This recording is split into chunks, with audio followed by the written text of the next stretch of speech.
I'm really glad we got this one out of the system immediately, because you were very defensive about it. Well, no, because you were like, I'm outing you on stream immediately. You were like, we're stopping this conversation. I'm waiting till we're on camera. And there was no, like, I wasn't allowed to even. No, you had a very strong opinion about it, so I needed to ask the experts, because these are the guys that look good on camera. You know, they Tsunami, always 10 out of 10. Did you iron that shirt? I did, of course I did. When? Earlier in the morning in the hotel. Don't stop.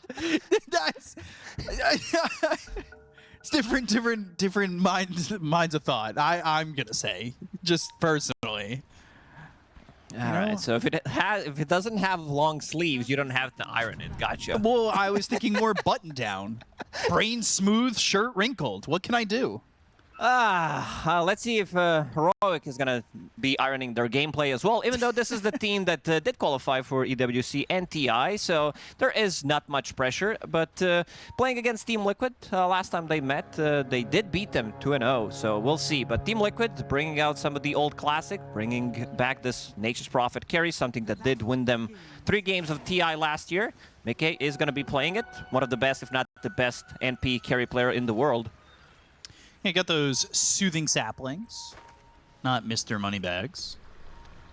But, you know, if you had the Mr. Moneybags, you could afford maybe to iron a shirt, but he's got one ironwood branch. He does. He did not want to go for the Nature's Prophet facet. This one still gives you a very strong laning, and we can see them creep skipping. 3 of them. Whisper still in trouble. And gonna drop here for first blood. Toby standing in, and he's got himself a first blood, but Boxy ends up being the trade. KJ getting the kill there on this Chen. How do you feel about Chen these days? I have no feelings whatsoever. I think this hero might make a comeback, because we're still seeing good amount of auras from the off lane when we're talking about Darkseer, some Centaur as well, building 2 auras, then picking up a Blink Dagger. Chen might provide you with extra bit of, I would say, tempo, because if he's building into drums, if he's building into mech, your Darkseer can build into 2 different auras as well, and you're gonna have a pretty strong timing coming out where you can overwhelm the opponents. Also, damage from Liquid, I think they were lacking a little bit of damage until they last picked Queen of Pain as well, because there was still an idea that they might play Nagasiren as the carry position 5 Nature's Prophet, but when you have Nature's Prophet and Queen of Pain in team, you definitely do have more than enough damage throughout the whole game. Like Queen of Pain as a hero, we saw Ame playing it as a carry. This is the new thing, this bondage facet that got buffed, where you can lifesteal off of the pure and the magical reflected damage, so Blade Mail does work with it. This is pretty much going to be your core item. As long as there's no bugs with this Queen of Pain, I'm happy. Yeah, I don't want to be seeing a Quap stuck at 1 life. Yeah, it did happen during TI qualifiers. We were casting that game. Every time I'm here at the studio, there is some sort of bug in my life. I'm hoping to avoid any of those throughout the event. Things staying relatively quiet. Mimic a free to farm, top of the CS chart. Him, the Darkseer, at 14-0. Schofield kind of looking maybe for the right positioning, but Whisper just here, throwing some ion shells, getting some CS, not really getting harassed all too much. Yeah, really love the item build on Whisper this game. 3 branches, and that's about it for now. He is bringing stuff on the Courier, which is going to be Helm of the Iron Will. Going for the Helm of the Dominator. That's the, not going to say old school build, but Boxy? People did it like a couple of years ago. Boxy is going to die. And it drops the KJ. Now they have an opportunity to go for Saberlight for a moment. He's able to just jump away. This safe lane Doom has been very popular recently. It was very popular with the Chinese closed qualifiers for the Road to the International, and it just seems to be coming up a lot. It is strong with that Scorched Earth, especially level 4. Get that Radiance, and you really can't run away from this hero. You definitely cannot. I mean, this hero deals insane amount of damage in the laning stage. You can't really run away from him. So let's do some quick math on that Scorched Earth. It's 65 damage. Duration is 16 seconds. So that's going to be over 1,000 damage from the spell. Not sure why that is, but This is AoE 1000 damage. Still over 16 seconds. Schofield in trouble. Yeah, blocked in by these trees, taking a lot of damage with Toby and Mickey right up on him, but Whisper's going to be here for some help. Maybe thinking about going towards this Nature's Prophet vacuumed in, but Schofield dies for this. This should be a trade, but Whisper needs a little bit more damage, will be netted up, and now all of a sudden doesn't have the grasp onto Mickey and can't quite get this kill. Thought about trying to get that trade and cost them the Spirit Breaker's life. Mickey continuing to just stay alive here, feel pretty strong. But Yuma up top. Oh, nice Infernal Blade. Catches him mid-air. It gets Saberlight down low, but Yuma, even with the Scorched Earth, one shot from dead, finished off by Boxy. Saberlight survives.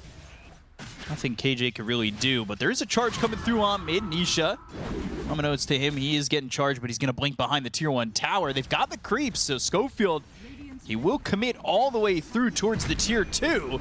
Analog here with some axes, but still just lacking the damage. Close to getting this kill.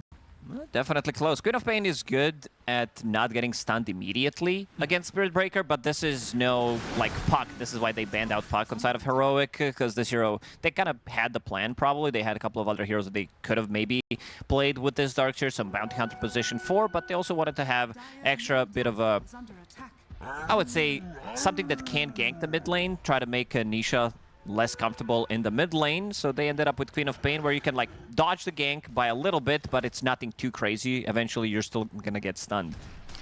And Nisha kind of pushed out of the lane. He is sitting a bit far back of where the Beastmaster is at for this net worth currently. Only about 5 minutes in. You've got Whisper continuing to be sprouted. Boxy ends up making the TP over. There's 3 heroes here for Liquid. They've got the Hex. And Whisper has an Ion Shell, has a Surge, but there's the Shackles, the control needed to get that kill. And Toby gets under the Tier 1 tower away from Schofield. That's going to be a second for the side of Liquid. That rotation from the Shadow Shaman helping them to get a couple of kills. This is what I want to see from Boxy. Him being active, making, like, they have global presence. You have Shadow Shaman who can set things up, which is something that we've seen so many times, especially when you have Invoker on the team or any kind of other global presence, which they definitely do. You catch somebody on the sidelines, you have Dawnbreaker with the ulti, you have Nature's Prophet with the damage. They can outnumber the opponents easily. And there's another charge coming to the mid lane. Let's see if this time it's going to be successful. Boxy already behind him. A lot more life this time for the Queen of Pain, and yeah, like you said, Boxy is here, but KJ's also made the rotation. Schofield only level 2 still, finally hits level 3. Not really getting a lot of experience out of the map. Compare that to the Naga Siren, who's almost level 4. He's really going to need to grab that Wisdom Shrine. See what goes on in the 7-minute rune. If there's any rotations coming through, maybe Nature's Prophet dives in and tries to mess up a chance for Heroic to get the Wisdom Shrine. Radiant's middle tower. KJ here, he's got some help from Analog. Doesn't have a lot of mana to play with, but they might be able to get a kill here onto the Shadow Shaman if he stays a little bit too long. Walks right back into Analog. Shackle is there. There's a Boar just hitting away with the help of KJ, and this should be an easy one, and it will be for Analog. There's way too many summons. If you think about the Heroics lineup, they can get so many auras. You can see the Darkseer, he is getting a Helm of the Dominator creep. We'll hold that thought for now. Yeah, he's very dead. Gonna get chased down. Sonic Wave. Couple shots needed to get this kill. He'll tick out with plenty of time left on the Doom. Nisha doesn't exactly have a lot of mana. He's got a couple of charges going up, but Schofield comes in with a charge. They've got the Primal Roar. They get the kill on Anisha. That ends up being 2 for the side of Heroic. Oh god, these mana burns, they're causing some massive issues. Sure, you have some AoE coming out from Queen of Pain. NP is going to be building into Maelstrom/Mjolnir, but these summons relatively early on, it's going to be causing them a lot of trouble, as we're seeing. Helm of the Dominator on Darkseer. Doom, he also has a creep. You have Chen. Beastmaster has his own summons. He's not going for the Helm build because he's playing it from the mid lane. Aghanim Scepter has been nerfed, but it's still a relatively viable strat. And look, they might get like 5 Croakers in this game. Right now, just dealing with some Boglets. But they also, by the way, Heroic got both shrines. And this is pretty massive. That's pretty big, especially with the lack of experience that they were dealing with, especially on the Spirit Breaker. You get a big fight like that, and like you said, like this is a lot of summons, a lot of extra experience now that might be able to overwhelm the side of Liquid, at least in the early goings of this game.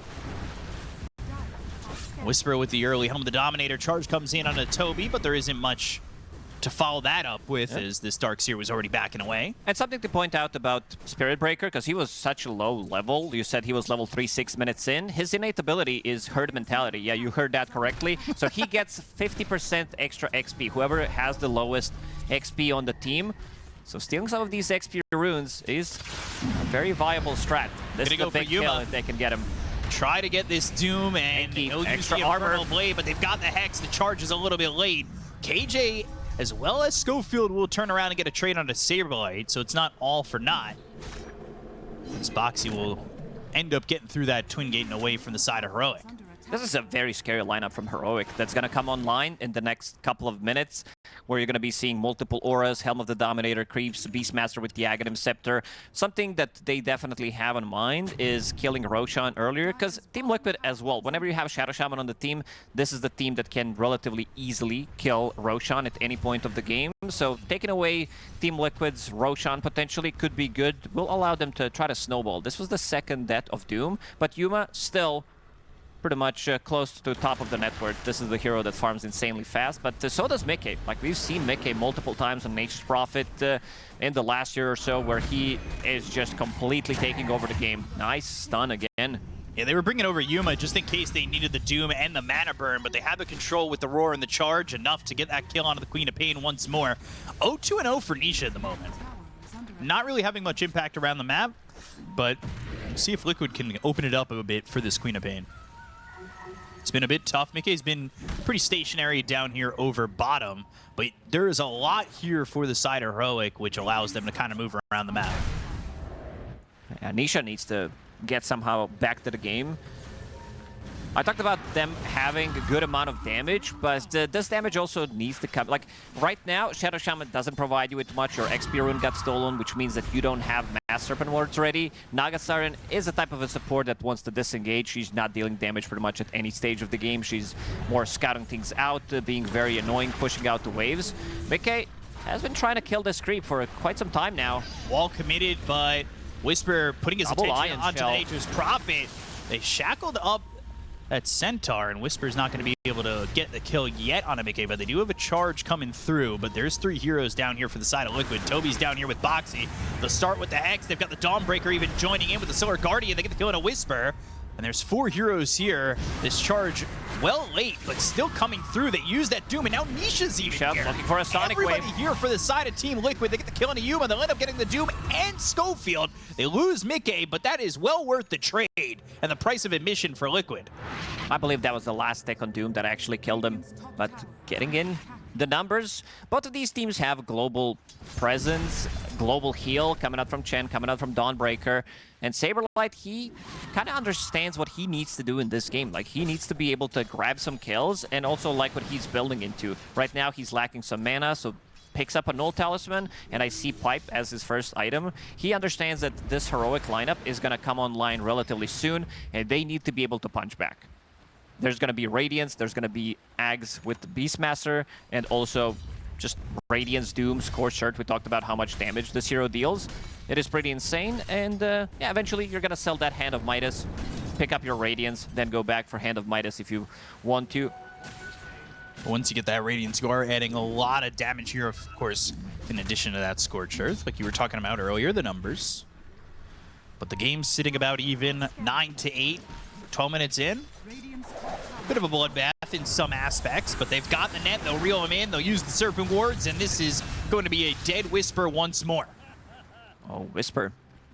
In terms of network, he's doing fine, but he did die 4 times this game. Not where you want to be with the Darkseer. Some of these deaths were relatively early into the game. Team Liquid managing to punch back, keeping things even, understanding that if this lineup from Heroic gets the snowball at this point of the game, it could get pretty difficult for them. punching back well, despite the fact that Nisha didn't exactly have the best start to this game. He's still kind of low on the net worth, lowest in the cores, but he's been given opportunity to come back now. He's got this Blade Mail, so we could see more coming from Liquid. Doesn't have much mana to work with. That's why he picked up Occult Bracelet and also did pick up Mystical as his enchantment. Because if you're playing some carry Queen of Pain, you could pick up Blade Mail, you could pick up Falcon's Blade as well, just to have some extra mana sustain, because this is how you farm. Sure, Blade Mail helps you get some extra farm as well, Maelstrom when we're talking about the carry Queen of Pain, but from the mid lane, you need some mana sustain. That's why he's going back for Kaya Sanj, and there's that Radiance, 13-minute Radiance after selling Hand of Midas. Pretty good timing on Doom, considering that he did die 3 times. Yeah, not bad, and he does have that Midas queued up to buy again. We'll see if he commits to that. Yeah, the breaks are there too. Not great, not terrible. 3.6, I would say, out of 5. Okay. Next time he plays Doom, might want to have the whole Radiance build-up ironed out a little bit better. Mm-hmm. But currently sitting with a 1,000 net worth lead, and it's been stuck there for a bit. Top of the net worth, though, is the Nature's Prophet. Mickey's been given a lot of space to really farm away, and he's almost got this full Mjolnir. Now, farm's been there for him. Out farming this Doom in the moment. The thing that kind of worries is the lack of farm, I would say, on the Queen of Pain. But like I said, you know, now you got this Blade Mail, you have a way back in. We'll see how Heroic want to kind of go about this. They've been, at least for the last few fights, using Doom off cooldown. Yeah, waiting for Aghanim Scepter on Beastmaster. They're probably going to be looking for a fight near Roshan Pit, because it's slightly delayed, so most likely they're going to be looking for a fight in the top part of the map. Roshan's going to rotate in the next 30 seconds. Aghanim Scepter, he still needs 150 gold. Boxy being very annoying with Shadow Shaman. This is why this hero has been the most contested hero in the last 2 months or so. Allows you to get any kind of rotation, like forces enemy team to be where they kind of don't want it to be. Forcing 2 heroes here. At least to defend this tier 1 tower up in the top lane. They don't get the tower, but they do force them, like you said, where they don't want to be. And there is that Aghanim Scepter 15 minutes into the game. Immediately getting croakered. But now that they've got this Ags, we'll see if they group up, smoke up, and at least try to go for something with this Doom and this Ags to Drums of Slom on them. Yeah, Drums of Slom did receive relatively big nerf in 739, where stacks granted upon using Primal Roar have been decreased from 10, 15, 20 to 10 at every single level. So level 1 is still the same. Level 2, because you're playing a mid Beastmaster, you're going to be getting that level 2. So right now you would have those 5 extra stacks, which could mean quite a lot. Ooh. And he also did find Searing Signet with Mystical on Beastmaster, which is pretty massive. Like Searing Signet on a lot of these heroes does feel like it's a very OP item on any kind of a spellcaster. If you're playing against Queen of Pain at the later stages of the game, sometimes she keeps it as her like even tier 4 neutral item, where you're getting extra damage from Aghanim Scepter Shadow Strike. It definitely does add up. And he has it upgraded to Unleashed with that Dormant Curio that he had before, yep. So it's doing that much more with the Searing Signet. There are a lot of Dormant Curios in this game. And there was one that Spirit Breaker used to get an upgraded Tumbler's Toy. And he is charging all the way through to Nisha. Forced to use that ult, but the ult comes through from Schofield, and they've got the chase on. Blink, nice looking, but a good job there by Nisha to get into the corner and nice try from TP out. Schofield. Yeah. They're all going to come through this Twin Gate. No, they're going to fight. Sword Guardian's going to come all the way through. They'll look over at Yuma, who's already low. Hand of God's not going to be enough to save Yuma. The Primal Roar comes through. KJ's going to be dead. 2 years dead on the side of Heroic, but they take out Mickey. It's a bit of a trade. Shackle committed, but that is a dead Shadow Shaman, which turns into a 2 for 2. Oh, they would definitely love him to be able to get the Doom off before the fight starts and maybe try to run away. But they've been layering the spells nicely on the side of Liquid. This Solar Guardian comes in quickly, and I believe Panel also did mention itemization on Dawnbreaker about this Aghanim Scepter, which is not the greatest thing about Doom, because you're not getting the heal, you're not really getting the full value, but it's a very good way of disengaging the fight immediately. It's pretty similar to Aghanim Scepter, what it was before, in terms of I can use this just to interrupt something immediately, but they also have Naga Siren as well, who can deal with the Doom. So you have like two ways of disengaging a fight, which could be really nice, but also Heroic. Like they did hit a pretty good timing right now. We talked about them getting these big items, Aghanim Scepter on Beastmaster, Doom with Radiance. Would definitely love to have an extra item. For now, it's just another Hand of Midas that he might resell, get a BKB if he feels like it, if he feels like he needs extra bit of a protection. And then you also have Chen with Mech and Helm of the Dominator now upgraded into Helm of the Overlord on Darkseer. Definitely feels like the Doom needs that extra layer of protection. Yeah, it's 2, 4, and 5. If he gets initiated on by Shadow Shaman, they have more than enough damage to kill him. Even through the sustain, even through all of these auras, he's still gonna die. Been struggling a little bit. One of the things that I'm curious about is to see whether or not Heroic find that opportunity or that availability to go for Roche that you were talking about. I mean, so far they haven't done so, but the longer they wait, the more of an opportunity Liquid get to use that Shadow Shaman and those Serpent Wards to do it themselves. Got slightly distracted in the bottom lane, wanted to get a pick off on Queen of Pain, maybe go through the gate and then kill it, but you also need to be aware of enemy team using the song, try to set something up. So we'll definitely love to get a pick off before they can go inside a Roche pit and try to take it. And need to find an advantageous position to do so, and when it's 5 alive, it's not really the open opportunity that they would like. But there is a smoke here from Liquid now. Searching down towards bottom. Not going to find anything in the lane. A little bit further back behind the Tier 1 tower, Yuma sits, but they aren't diving that deep, and this smoke kind of fizzles out and doesn't find them anything in terms of a kill. Yuma continuing to farm. Now, like you said, with that rebuilt Midas going into the BKB. Boxy behind the Tier 1 tower, maybe giving them an opportunity to get this kill on a Yuma. They've also got Nisha off to the side. He gets the Hex, he's dead again. But he's off to the side, and now the charge is coming in. They've got themselves the vacuum as well as the wall. The Primal Roar comes through. They still get the kill on a Yuma, but they will lose Nisha and Boxy. This song, a little bit late to save those two, but this song will be used to TP both them and the Dawnbreaker out of the fight. 5th death on Doom, still almost keeping up with NP, who only died 2 times in this game and who does have insane amount of farm. Again, Heroic getting a good trade in these fights. Losing Doom, but still making sure that they're getting multiple kills out of it and defending their Tier 1 tower for a good 20 minutes now. Couple goes of Serpent Wards used top as well to try and get that Tier 1 tower they still haven't got. They'll find Saberlight, but nothing more than a charge thrown his way.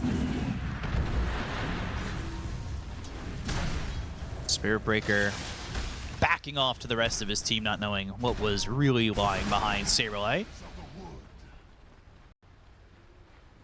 But they are grouped up a little bit for both teams around the area. Doom's sitting over mid, so they won't have Yuma. Doesn't have Doom available at the moment. They'll finally take this Tier 1 tower. Get him. Get the shackle onto that. Get gone. Helm of the Overlord creep, 250 gold. Smoked on Heroic. Looking for an opening. Team Liquid on high ground. Look at all of these summons that both of these teams have. So Illusions coming out from Naga Siren as well. So scouting things out is definitely not going to be a problem. Whisper is in. Primal Roar used there onto the Shadow Shaman. Quick and easy kill on a Boxy, but by a neutral creep. Boxy actually gets killed by a neutral. Schofield goes in with a charge, but the response from Liquid is, what is the charge? They'll find themselves Saberlight, get the kill onto the Dawnbreaker, but now they're looking over at Nisha, who pops that blade now, needs a way out, but it's rooted up and killed off. Heroic come out ahead on what was a little bit of a disjointed skirmish. That was nicely done. Ancient Prowler, one of the boys, rushing in with Surge, leaving the trail, Iron Shell on him, providing vision. Sure, Boxer did die to a neutral creep, but again, big W for Heroic. Taking the Tormentor as well. Chen gets the shard from it. So now you have access to even more Ancient creeps. See this replay once again. This will start Hex on the Overlord creep, and then you've got yourself the Roar, and Boxy killed by a neutral. But then it kind of gets disjointed in these trees, this fight a little bit for the side of Liquid. They find themselves this Spirit Breaker, but the wall down in a perfect spot. Saberlight's just Wait, which away from neutral his team. killed him? I don't know. All right, I was looking. play it again, please. I want to see which neutral killed him, because there's a lot of stuff on the ground. There's like 50 different summons. I want to see if maybe there's something to it that we did miss. I mean, I definitely missed it. I'll admit that any day of the week.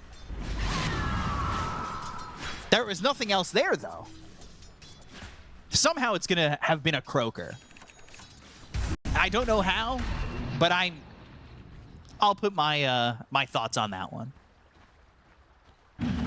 All of a sudden, Heroic have a 9,000 net worth lead after a couple of good fights. And it is Mickey at the top, but the next three are all Heroic cores.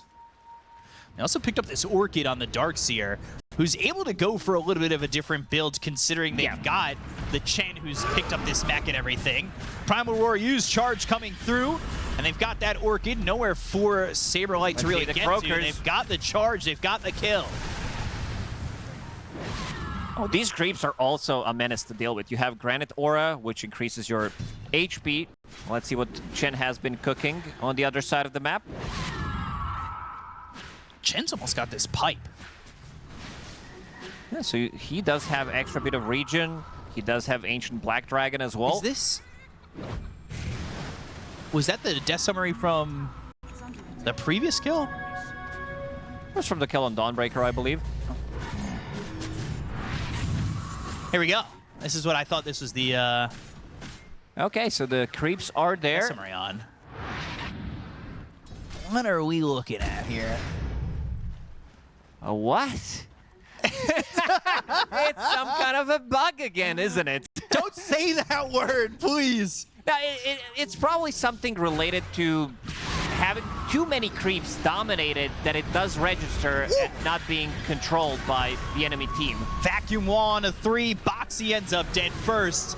Handa got committed. Mickey goes in, but he's going to be immediately spotted by Schofield. They go to the Primal Roar. That's on that Nature's Prophet, but they've got the song to at least hold up the fight for a moment.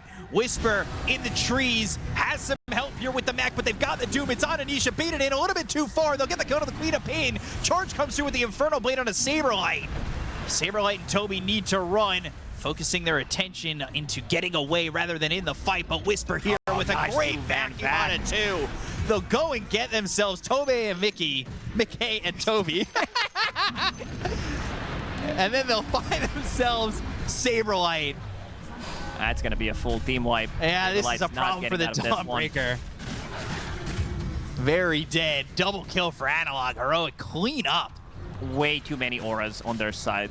If you look at the status bar in the middle of a fight, they have like 10, 15 different auras. They have no Vlads at the moment, but maybe eventually someone's going to buy it. They have Mana Aura as well. Doom eventually will also get Vlads. Sorry, by Vlads I mean Pack Leader Aura from Alpha Wolf. So that's pretty much free Vlads for you in terms of damage. For now, keeping the mana burn, which has been very annoying. This is something that can also proc the Lincolns. We see that both of them on position 1 and 2 on Liquid are trying to get into the Lincoln Sphere, but they're not going to be an easy task, because right now, Heroic, they're just running at them. Yeah, another Roar, another Orchid. There's nowhere for Nisha to go, and it is just, they've blown the doors open on this one. Off the hinges they go. 17,000 net worth lead here for the side of Heroic. What is the way back in here for Liquid?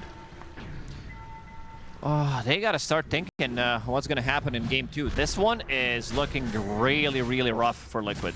Like, they need to farm more items, but I don't think Heroic wants to let them get to that point. Right now, they feel super strong with all of these auras. Helm of the Dominator / Overlord. Then you have Chen, who did pick up the shard from Tormentor. Okay, that's one way to start it. Extra 800 gold for him. A lot of gold off that kill, yeah. Still sitting top of the net worth, but he just needs a supporting cast. Sometimes there are one-man shows, but it is quite tough to do alone. Are you talking about you solo casting and you need some cast support as well? I am. Help me out. Okay, he's in. Amplified damage, ready to go. Another big pickoff. This 18,000 gold lead down to 15 in a matter of seconds. And Liquid will get a tower from this. Might even get something else from the mid lane. Using global presence, try to outnumber Heroic. That's what they have as the opportunity, and he will TP over. They're going to Solar Guardian right on top of KJ. Man, Liquid, last minute, perfect gameplay. Getting a kill, pushing mid, pushing bottom, then getting another pick off Boxy. This was also pre-Blink Dagger. Boxy right now has only one item, that's Ether Lens, but still finding really good openings for Liquid. Trying to do anything he can to kind of help Liquid find their way back into the game and piece away at this net worth lead that Heroic have. I mean, it is quite the lead. They're working with an Aegis, and they're the ones dying around the map. Not really able to set up anything with this Aegis just yet. No big smoke play, no big fight just yet from Heroic, and it's giving more and more time for the side of Liquid to continue to get some farm, and they really need to get a bit more here from the off lane in the mid of their Quap and Dawnbreaker. They're quite far behind when it comes to their net worth comparison. Beastmaster going through the Twin Gate, continuing to just push out these lanes, and you can see Schofield going into the BKB next. See if they could find anybody, see if they set up with a smoke or anything. They've got all their ults up and available. But how much time do Liquid need, Lacoste? This is a lot of gold between the off lane and mid lane of both teams. They would definitely love to have these two Linkenseers available for the next fight. Mickey getting very close to it, just a recipe away. Nisha needs another 2,000 gold. It'll be some time. And also Mickey, to point out, I like his neutral item choices. Serrated Shiv, which is the item that gives you a bit of a burst damage if you think about it. That you first of all, you have True Strike and 8% of target's current HP as bonus physical damage. Plus, he also does have Vast, so extra attack range on top of his Hurricane Pike. Can definitely keep the distance away from the fight. Sonic Wave, vacuum keep them alive. On a 2. And they're going to go in with that ult from Schofield, but Saberlight has some help with the song. It's not going to matter, though, with the BKB from Analog. Chases down that Dawnbreaker and gets that kill. Got a couple of heroes here for the side of Heroic to continue to chase, but they hit the Hex. They've got the Serpent Wards, and this might just be the Aegis, but they still lack the damage. Still alive. Doom used on Amike. He immediately tries to TP out, and Boxy's going to be chased here by Yuma, who will eventually fall to the Radiance Burn in the Scorched Earth of this Doom. Considering everything, like, Liquid should be pretty happy how this fight went. Like, they didn't take off the Aegis, unfortunately, but Aegis is going to run out in a minute and 20 seconds. But also losing only Shadow Shaman, baiting Doom, losing Dawnbreaker as well, but managing to save Mickey, which is a pretty big deal. BKB, and then using TP, so they need to have either Spirit Breaker with Charge or Spirit Breaker with his ulti or Roar to be able to stop that from going off. And I think for the next fight, especially if they want to take out Mickey from the equation, which is the biggest damage dealer so far on side of Liquid, they definitely need to lay some of these spells on top of him. Just not getting enough time to really output the damage on the Nature's Prophet. And they need to find him some more open space if they can. Schofield charging out of the Queen of Pain, making Nisha a little bit more hesitant to be out in the lanes that far. It was just Schofield that time, but next time he may not be so lucky. Especially, we've seen this Orchid be a problem, especially pre-Linken's. Yeah, they have multiple ways of dealing with Linken's. Like, Linken's is just too good of an item in this game. You're playing against Spirit Breaker, Doom, Primal Roar, so everything can be pretty much dodged. And let's see if anybody is building into Lotus Orb. Could be a very good Lotus Orb game overall. Doesn't quite look like it, for Liquid at least. We'll see once this Linken's is picked up on Nisha if they can survive any longer than they've been able to in these fights in the moment. Almost had that Linken's, got to pick up that ulti orb, and then into the Ags, but that'll be quite some time. Mickey going to finish the Parasma only has 300 gold right now, so it is quite a ways out. But that is next on the list. Trying to maximize the damage with these smaller items, picking up Witchblade, Mjolnir, reducing their magic resistance, and then it's gonna be dealing quite an insane amount of damage. Scorcher is gonna be upgraded. This is something that Doom kind of isn't really that great. Like, his shard is definitely not S tier. It does heal Doom, which is nice, but also controlled his units for 60% of the damage value, which is not something Doom builds into. So, not saying that Doom needs any kind of a buff, because he is definitely an S tier hero right now. Schofield chased a bit by the Nature's Prophet. So, picks up this axe. Now unlocking that planar pocket.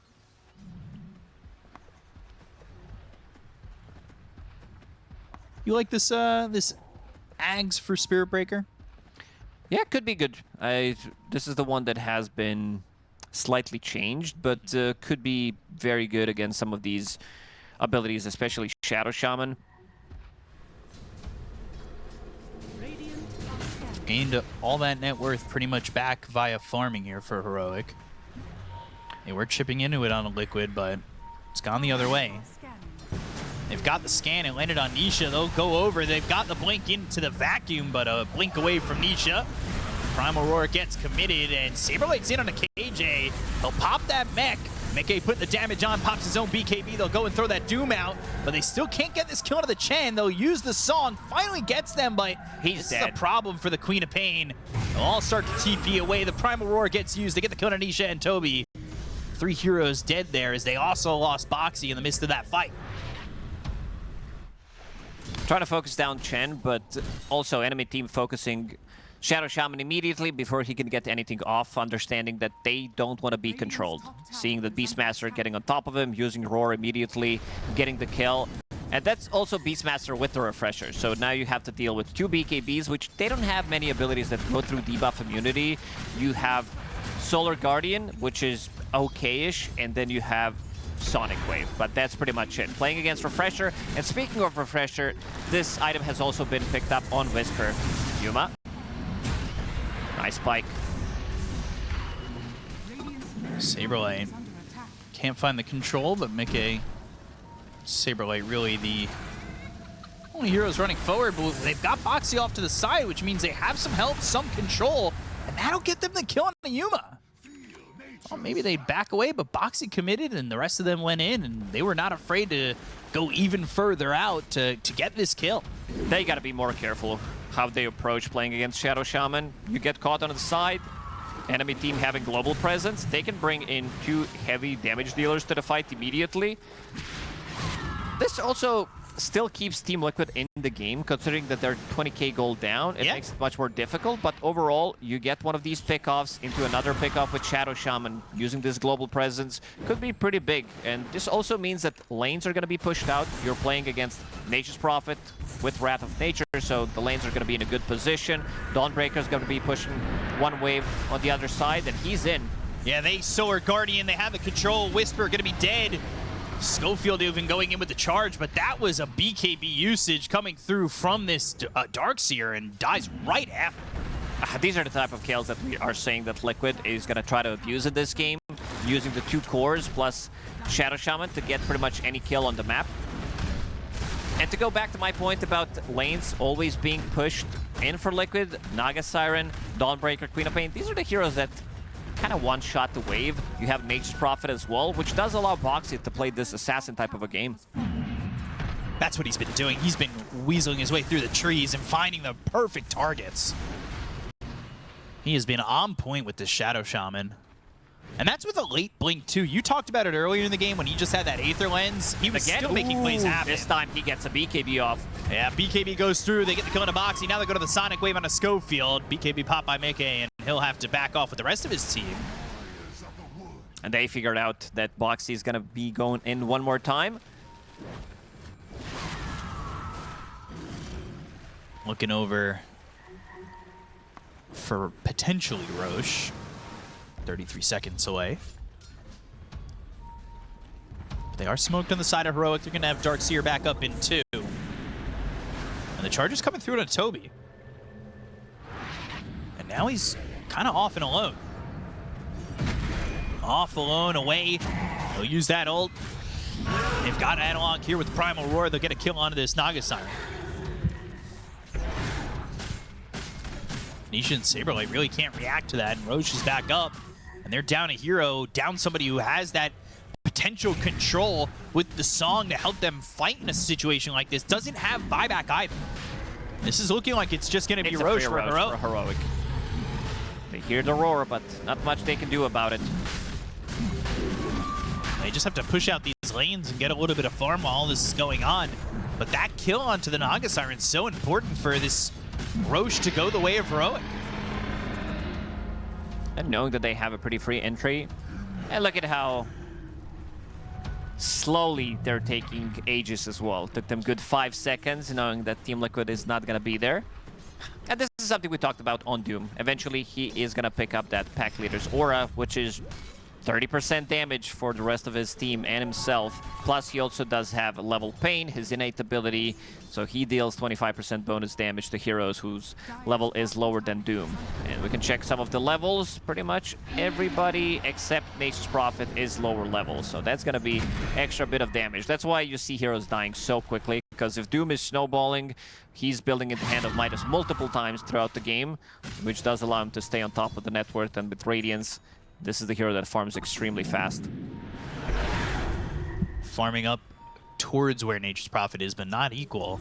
32,000 net worth for this Nature's Prophet, still holding on and trying to bring Liquid back into this game. Are we sure he's not playing with Nature's Prophet facet, considering how farmed he is in this game? And my eyes don't deceive me. It is the Soothing Saplings, but it does feel like that's the case. Going for the Refresher next, too. And so much gold here for Mickey. We'll see if finally he can find a fight open enough to bring Liquid back into it.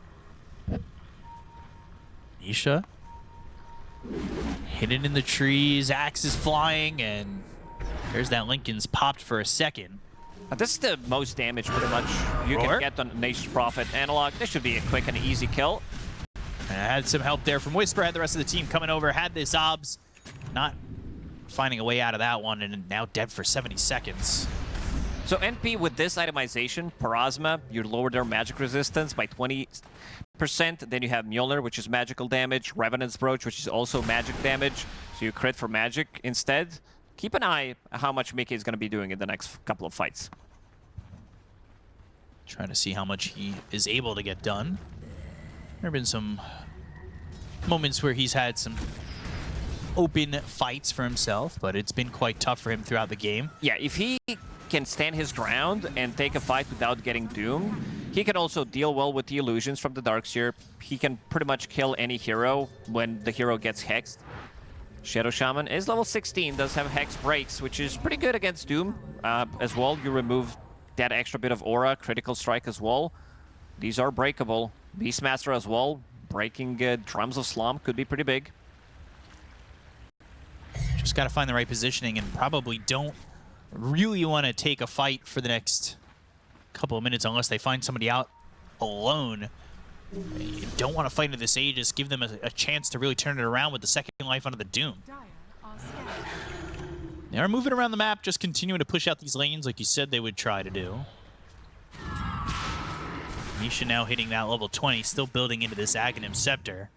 And just 400 gold away from that. Whether he wants to buy out on it, though, or hold buyback is the big question.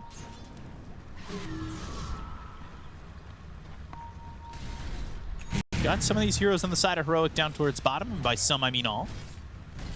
And they've got a Hex flying out for Whisper. I mean, Whisper, his build is... It's a bit of a mixed build where he gets a little bit of everything. Helm of the Dominator, has Refresher, has Orchid for more control, has a BKB. So double BKB, double Hex. This is pretty massive. And speaking of massive, he does have These Nuts Bloodright, which is an insane tier 4 neutral item. Might be the best tier 4 neutral items on certain heroes. Definitely a good one. And he's allowed to go for this build because he's got the Chen on his team. who's going for the pipe, who's got the Guardian Greaves, who's taken over that role of building those items for the entire team. And that's something that you mentioned at the beginning of the game. Saberlight going to get charged here by Schofield. They've got Yuma coming around. Saberlight going to try and walk his way out, but instead he'll Solar Guardian. And that's all the way back to his tier 3. And he wants more AoE on his spells. This is, if you get blessed by tier 4 neutral item for AoE, you might start thinking about maybe getting the Glippity Gloppity as well. They found the Chen, KJ, but a vacuum on the 4 with the wall. Sonic Wave, but back up to 4 with the Guardian Greaves coming through. They'll use that song, they'll lock up Yuma. Can they turn this fight around? 10 seconds left on this Aegis if they can time it right. They've got the Hex, it's on to Yuma. But do they have the damage? Finally a Shackle to follow it up. They've got the control, but they're not doing anything to the Doom just yet. They'll find themselves Boxy, and that's gonna be a dead Shadow Shaman. Doom used on a Saberlight. Dawnbreaker's gonna die too. Both heroes falling, nothing dead on the side of Heroic. Way too much sustain on their side right now. Chen way too many was auras. immediately back to full health with the Guardian Greaves and the Holy Locket immediately using Hand of God. A little surprised we're not seeing Aghanim Scepter as well. When this was introduced, I believe it was Ducalis who played a Chen, and it did look really good with the Aghanim Scepter, providing everybody with pretty much a free BKB. It is a channel, but still very, very good. Buyback from Boxy. Shackle gets some connection, but you just can't stand there in the face of all 5 heroes on the side of Heroic. They'll hit the Hex again. They've got the net. They'll reel them in. But now the Infernal Blade, Yuma coming through with the BKB committed all the way down past the tier 3 tower. Going in for Nisha, but the buyback committed. Solar Guardian a little bit off the mark on where they were trying to go, but they've got themselves this Hex, as well as the Shackles again. Sonic Wave hits. They get the kill on a Schofield. They'll take out Analog. Double kill here for Nisha. They'll look for the Chen, but the TP is in time for both him and the Darkseer. Oh man, look at the damage coming out from Mickey in the previous fight. I said if he gets the free right clicks in the fight, this fight is going to be looking very good for Liquid. And him and Nisha did so much damage. Nisha this time around, yeah, definitely needed to make sure that the damage is going to come through with Aghanim Scepter. He also has level 20 talent, did go for Scream of Pain damage, so that's going to be even more damage coming up from that Aghanim Scepter. If they can replicate this one more time, I think Team Liquid is back. Problem is they had to use 2 buybacks, one on Saberlight, one on Boxy, to be able to win this fight. But if they do it at a good enough timing, it might line up with the next Roche. Yeah, it might. And that would give them the equal part of the game. Gleipnir for Whisper. Jump in, Hex onto the Chen. Boxy's in so aggressive. far. Vacuum and the wall. They'll get the kill to Boxy. He bought back, so he's dead for 94 seconds. Down goes Toby, as well as Mickey. And Liquid, you thought they were bringing it back. They do get the buyback from Analog, but that is at the cost of 3 heroes' lives. Yeah, Analog into the fight again. He comes back, uses Roar, that didn't have a BKB available, but yeah, this is a bit too much from Liquid. Maybe they thought that Beastmaster's not going to be having buyback available. Even without it, like, you still got to respect Darkseer defending the high ground. Having that vacuum from Whisper in this game have been amazing so far, and this extra AoE, it pretty much covers the whole screen in the vacuum. Buyback from Mickey, buyback from Toby, still 50 seconds without Boxy, who's been a big part of the control and lockdown here for Liquid to allow them to even be at this point of the game that, even despite being down 24,000 net worth, feels close. This has to be the biggest, like the most farmed Darkseer I've seen in quite some time. This is 33,000 in a 45-minute game. Usually this hero doesn't farm that fast, but he's owning. He is 9, 6, and 17. Whew. Making sure with this Helm of the Dominator, he can always push one lane with the shard as well, allows him to, like, look, this is something that he's been doing throughout the whole game. Not the conventional Darkseer build. It has been popular back in the days, but haven't seen too much of it. Now Roche, at least recently. And this Darkseer has been so impactful this game. All because of the draft, though. You get this opportunity because you've got the Chen in your game. But are they just going to give up this Roche? And it looks like they are just not moving that direction at all. Yeah. They'll fake the roar, and they're actually going to smoke out of the pit, expecting the side of Liquid to come over, and they've kind of rotated that way just a little bit, and that allows them to get boxy. The vacuum back into the wall. They've got the roar. He's got no buyback dev for 70 again, and you know they're going to go back for Roche, and in just that one kill, that almost feels like if you're Liquid, you have to concede it. Is there something that this hero cannot do? He protect, he attack, and most importantly, he vac back. They just picked up for Analog. They've got the refresher shard on for Yuma. They've also picked up that cheese on the Doom too. So double Doom. Double everything pretty much. All 3 cores have a refresher available.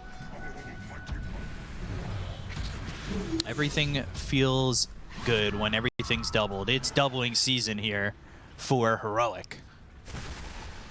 Great card in Magic as well.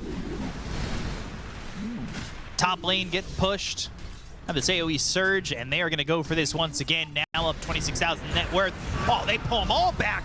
Pop those Lincolns, but there's a great song. They got the Doom out, though, on Anisha. Saberlight came in with a Solar Guardian.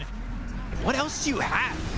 Boxy's back in 4 seconds. They did build that Lotus on Heroic, so it's on Analog right now.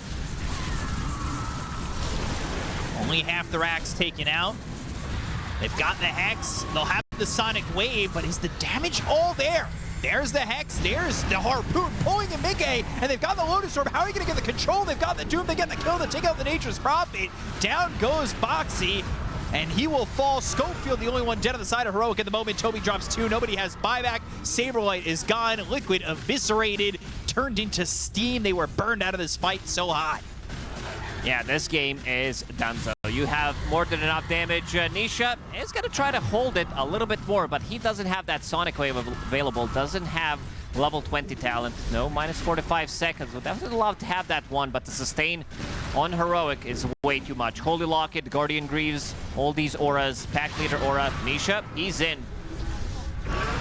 And seems like Nisha is out. He'll buy back, even committing that. They've got the Glyph. They'll take the Aegis away from Analog, still holding on. I mean, there's over a minute for 2 of these heroes from the side of Liquid to come back. They've got they've got the Shadow Shaman in 20 seconds, but the throne's exposed, and there's not another Glyph. They'll call GG in game 1. Now officially goes the way of Heroic. Yeah, what a performance from Heroic. I really like the draft that they managed to pull off with all of these summons. You have all of these auras from Doom, from Darkseer with Helm of the Dark. Scorched Earth as well as the Radiance, and I think it'll prove to be successful here for you, Lacoste. Well, I do hope so. I would love to see game 3 because game number 1 was very entertaining. This is something that we haven't seen in a long time, where teams are playing for all of these auras with a bunch of summons as well. This time, it's going to be Carry Doom for Team Liquid. We saw in the previous game how strong it is, even though he didn't have the greatest game when we talk about Doom, considering how much farm this hero can get. He got killed like 3 or 4 times, 10, 12 minutes into the game. So his farm wasn't definitely through the roof, and the Sniper coming out as a last pick against Puck. This was the response, seeing that they don't have that many jumpers on the team. Eventually, you're going to be having like Puck, but you can also buy a BKB. You're playing against Batrider, so it's going to take a little bit more time. And this is also Sniper favorite matchup in the mid lane. Yeah, I've been liking what we've seen some Snipers in the past. I am interested to see if Heroic can take this 2-0, because it would be a bit of an upset if they take it 2-0. I think these teams, though, honestly are quite even. But they've played quite well up to this point. We'll see if anybody gives up first blood in the battle for the bounties. Got about 15 seconds to figure it out. But I really like Liquid's lineup. Been really enjoying this Doom. Nisha on the Puck, a hero that he should do well with, but the matchup isn't exactly great for him. Bringing in 4 heroes. That's it. Shadow Realm Strike, and the battle's over. Pretty much. They also don't have, like, both of these teams, they don't have much control. It needs to be Dark Willow, Schofield making the moves. Like, Heroic's lineup is okay with some of the TP rotations, but they're not very good at starting the fight. Not until at least Axe gets a Blink Dagger. So I think in this game, Whisper, he can't afford to get Vanguard or anything similar. He needs to get Phase Boots, Bracer, Magic Wand, Blade Mail into Blink Dagger immediately. You want to have that slightly on an earlier timing. And right now, Analog, he is starting with Ghillie Suit plus Shrapnel level 1. Nisha is going to have to find anything he can in this lane. It might get difficult for him with a couple of levels. Looking up at top lane as well, Nature's Prophet with a Doom. How does this combo do against Dark Willow Axe? It's not really a combo. Schofield, he's getting initiated on, but also... He's also taking a lot of damage. It is. Okay, did have Magic Stick available, so he did not want to throw Blood Grenade to make sure that maybe there's potentially a kill. Axe is a super strong laner. We've seen Axe being played at multiple positions. Carry, position 3, off lane, position 4, even 5, and that's going to be the kill. Okay. Battle Hunger! Eats another Tango, down to 7. It's actually enough to survive. Wow. Extra regeneration from the tower. And all these stats, if he bought one less branch, he would definitely die. 22 HP. But he can't really step up into this lane. The Shadow Realm Strike at level 1 is even enough to just really output quite a bit of damage. And you can see Battle Hunger and Schofield, the fact that he's able to position so far forward means he really has just no fear. And that sends Nature's Prophet packing, TPing all the way back to base. Yeah, securing lane for Axe, who is going for the itemization we were talking about. And something to point out that in this bottom lane, Yuma didn't go for the cooldown reduction facet. He did go for Malignant Mist.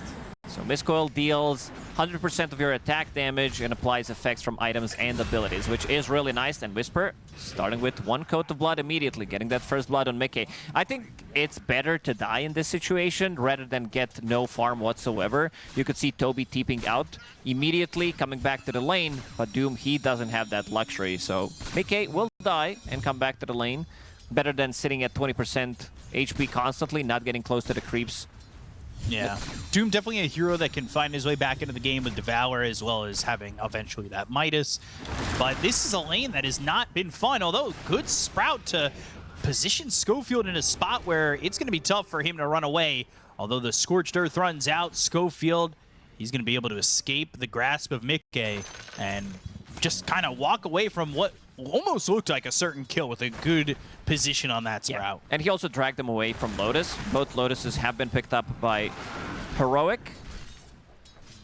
Definitely means a lot, especially in these lanes where you can expect them to try to go for these extra trades. And I like what Axe is doing. Second point in Battle Hunger is actually so viable, lowering the cooldown by 5%, is that by 5 seconds, sorry, and increasing the damage. And this just might be another kill.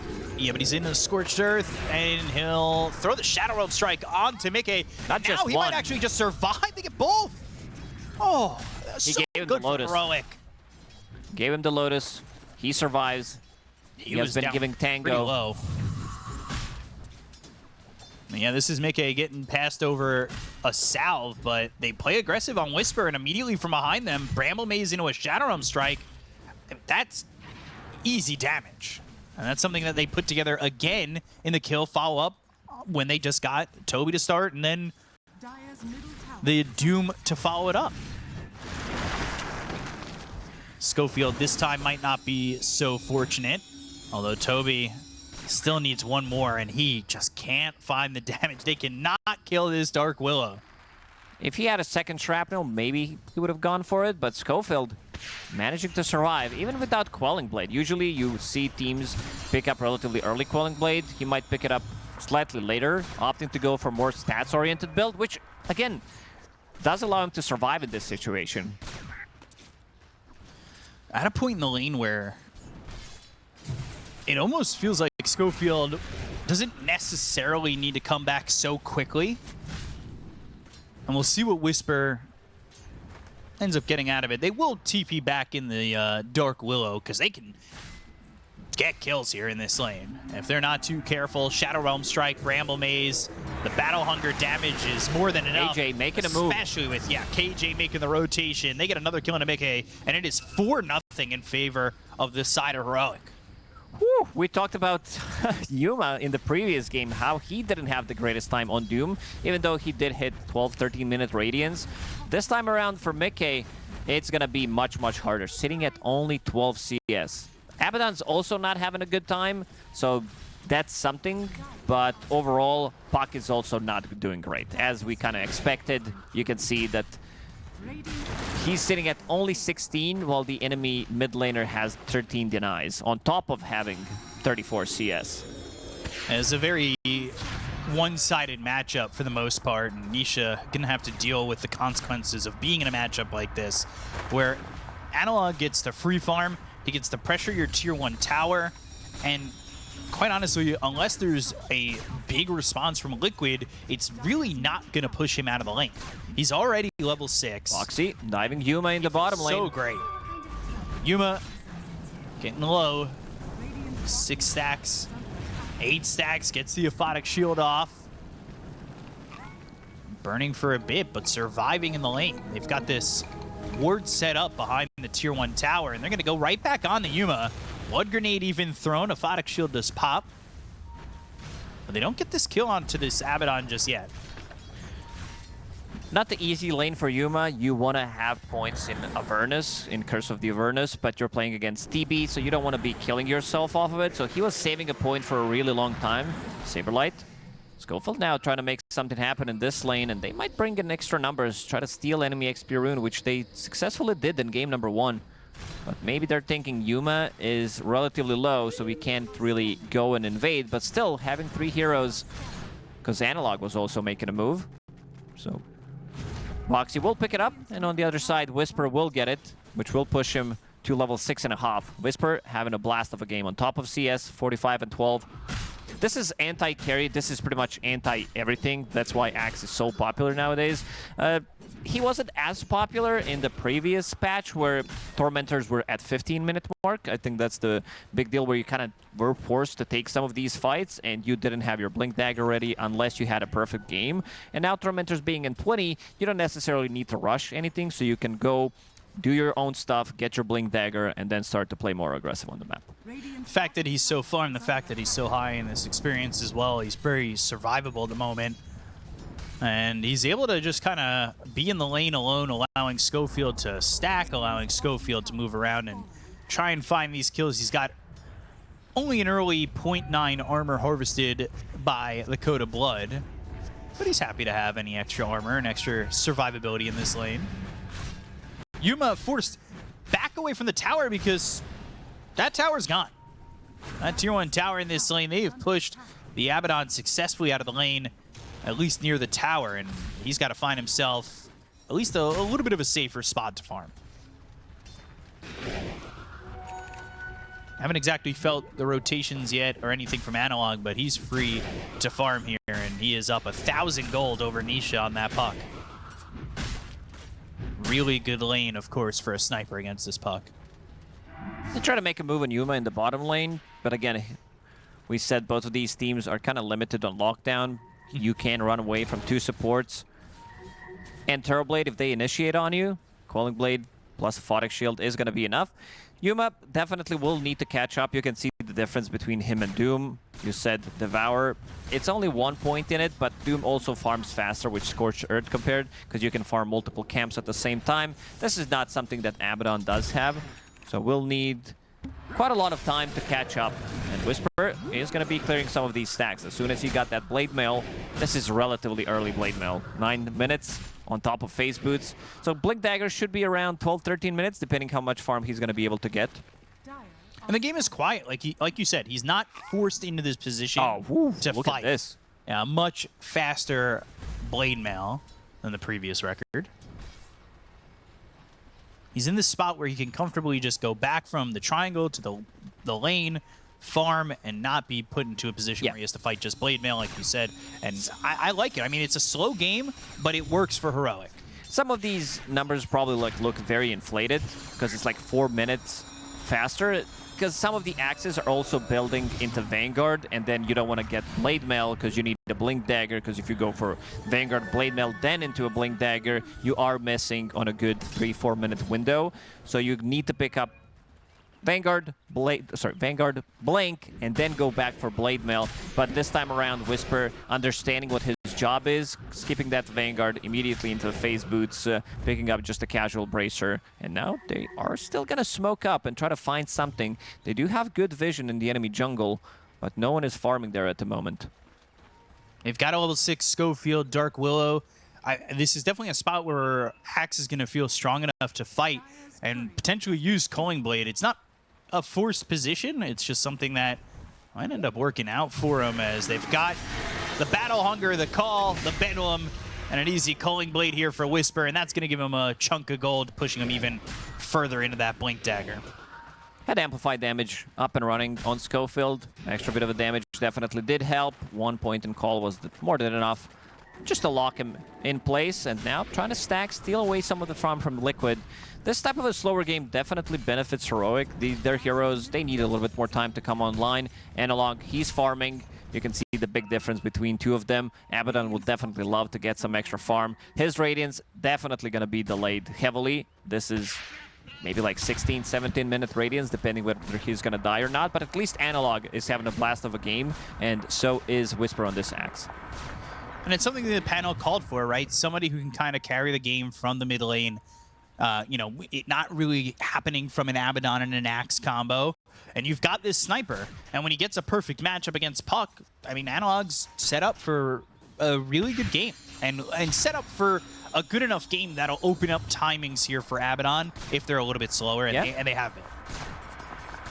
I'm watching what Boxy's doing on Batrider. He is dragging the creep wave underneath, behind the tower actually, and also managing to get some extra farms on these Ancients. Toby stacking the Ancients. Boxy, a lot of work disassembling his Tranquil Boots multiple times, but it is paying off. Seeing that the game is slow, Team Liquid yet to get a kill.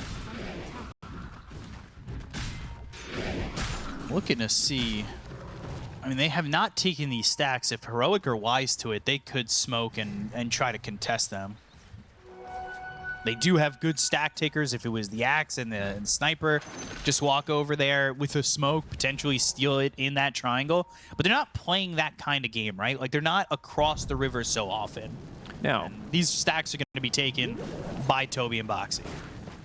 A little surprised that Boxy only stacked 2 camps. Whenever he's on Batrider duty, I guess they were trying to focus more on the laning stage, which did allow them to dominate this Abaddon, which did allow also Saberlight to get 6,000 net worth 12 minutes into the game. Terrorize. They get this kill. This is the big one. Making it look so easy. They don't have to go that far away from safety to get kills like this. Similar spot to where they just got the Batrider, and now he's got that Blink Dagger, the timing that you were talking about.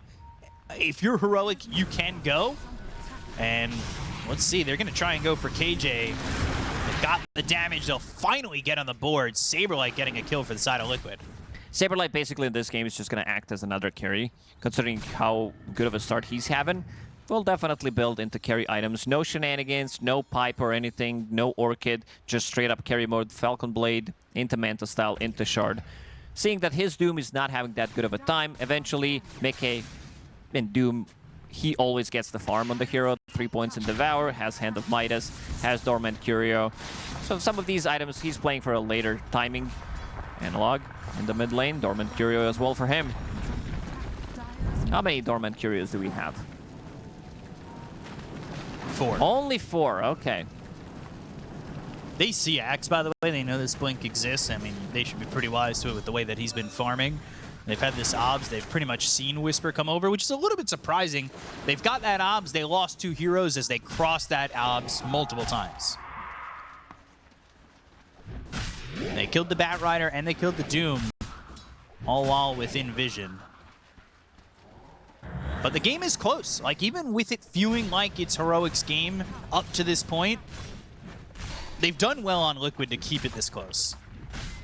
Getting the stacks going. Everybody's farming different parts of the map. You can see bottom, Saberlight hasn't really moved out of the bottom lane. He also feels pretty comfortable just taking this to maybe mid-game, maybe even late game, because their heroes, they're really scaled. We're talking about NP, position 5. If you're getting good amount of farm, if you're not dying, you're eventually going to start scaling. Batrider, we've seen what this hero can do. He is playing the Stoked facet. He's not playing the Arsonist facet, which we do see some carry Batriders, mid Batriders as well, do go for. Nisha trying to recover again. This feels like another game where he is a bit behind the curve.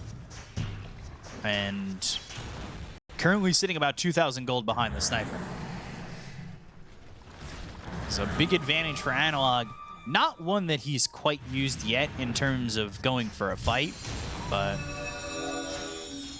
Nisha, level 12, and strong enough to really stand his ground against this Abaddon for at least a couple of seconds while that illusory orb jumps backwards. TP out, Whisper in the area once more. Bit of defensive vision there for Liquid. They've got that Watcher. They have themselves an OBS nearby. And they've chosen, you'd see them circling the map frantically as they all go through that twin gate trying to get a kill here onto the Terrorblade. Trying to make something happen. Dire did use scans. Liquid does know something is cooking at this side of the map. Starting to feel some urgency here from Heroic. Nisha, Arcane Rune, and Shield Rune. Arcane Rune just expired. Nature flying through, but the Brambles are down. The Bedlam is there, and now they've got the Dream Coil, but there's the Disruption. They get the kill on Anisha. They'll take out one. They'll look for the Terrorize. Great that Terrorize. lands on 2 heroes. Schofield's still alive. I mean, this guy has been so elusive. Whisper right Another next call to in a Saberlight. second. They'll Saberlight's have gonna the get call dunked. in a moment. They'll have the dunk. Double kill for Whisper. They're not done. Oh, they want one more. They could have another. KJ getting the kill into Toby. Good fight from Heroic. Analog? Oh, he's going to need some help. Or Analog is standing his he's got ground. the shard. He's beeping. He's got the shard. He can peep him by pushing him away as well with the concussive grenade. And Batrider, who thought he might have a solo kill here, ends up dying Got instead. solo killed. Yeah. Literally call the ambulance, but not for me moment. And almost killing the tower. This is exactly what they needed. This Axe has been a massive problem. He's involved in 9 out of 10 kills. Whisper, game 1. What a KJ. performance on Darkseer. Second game, pretty much replicating what he was able to do. KJ, Not going to work out that time. Tried to juke around. Schofield. 009 on Schofield. 009. License to assist. Am quite happy with the performance, given the tools by Q to really get it going with this Dark Willow. It's enough James Bond. And speaking of Q, his Q is maxed out. Bramble Maze, lowering the cooldown, getting the extra root duration. And this Shadow Realm has been causing some of the issues. Even though you have it like Scorch Earth, you have Batter, some of the damage on the ground. Yeah. If you're not getting on top of him, you're not getting the kill. And we also saw 2 supports taking care of each other, using Disruption, so his Shadow Realm goes off cooldown again, while Whisper is the one who's controlling the fight. And I really like the itemization from him, not opting to go for a BKB immediately. There are 2 abilities that go through debuff immunity, Lasso and BKB and Doom. But yeah, Lotus is going to be a massive item. Great against Thunder, great against Doom, Lasso, removing stuff from Puck, Silence, and Witchblade. Now they're chasing, but Analog is already gone. At least for now. Boxy, Blink Dagger's ready. Nice grenade. They're looking for the Lasso and the damage, the Disruption. Did KJ save him? No. Analog's dead. Toby falls to Whisper. That was a fight happening up towards top. They used the Doom of the Abaddon. Croaker at work here. Yuma denies himself to the neutrals, and Whisper gets a double kill. He is now godlike. Overall, not a good trade. Maybe if they got that kill on Abba, so Doom would get some extra gold. But overall, let's see. The gold change actually in favor of Team Liquid. By about a creep's worth of gold.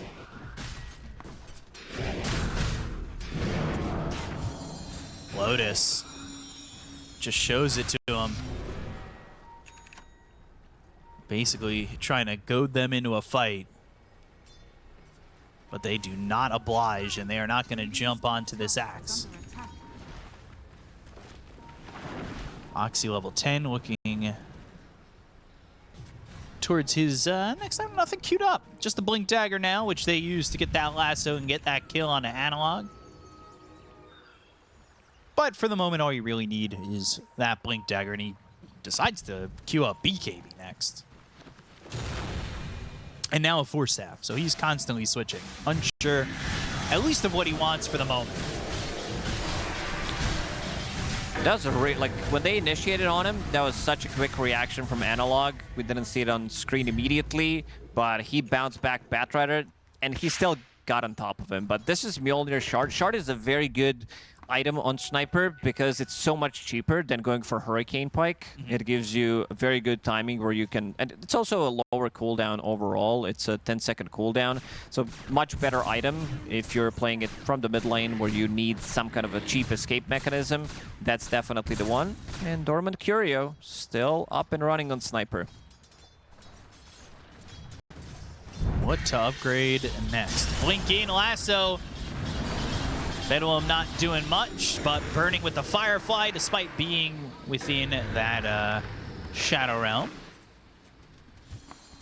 Had Whisper nearby, but not close enough to really make a counterplay happen. This is something that Liquid did a really good job of last game, too. Despite being down, they were able to make moves that helped them stay in the game. And that's a move there that you're getting a kill on a farm support that's giving you a good amount of gold that'll help you keep the game close. Yeah, I'm just wondering if maybe Toby's getting some flashbacks from back in the days when he was playing the off lane, where he's like, it's a Blade Mail meta, I gotta get this item. In terms of uncontrollable damage, you're playing against Dark Willow, so that's definitely great. Against Axe, I'm not sure if you're gonna be able to get the Blade Mail. Good, relatively good against Sniper, because he can't attack you. Okay-ish against Abaddon, but I don't think Abba's going to be carrying too much getting those right clicks in. He's working on that Manta. Saberlight. Blink call, and that is a dead TB very quickly. Whisper, Beyond's got like 10-0-2. I don't think you can ask for anything better from your offlaner. Dominated his lane, shut down enemy carry, making all the right moves, staying on top of the network, making sure that they're also securing Roshan with this pickup that they just got. Extra 9.6 armor in that Code of Blood. That's some of the highest I feel like I see on Axe. Especially at this point in the 22 game. minutes in, when he gets to level 18, that armor is going to go up even more. Let's see who picks it up. They give it to Analog.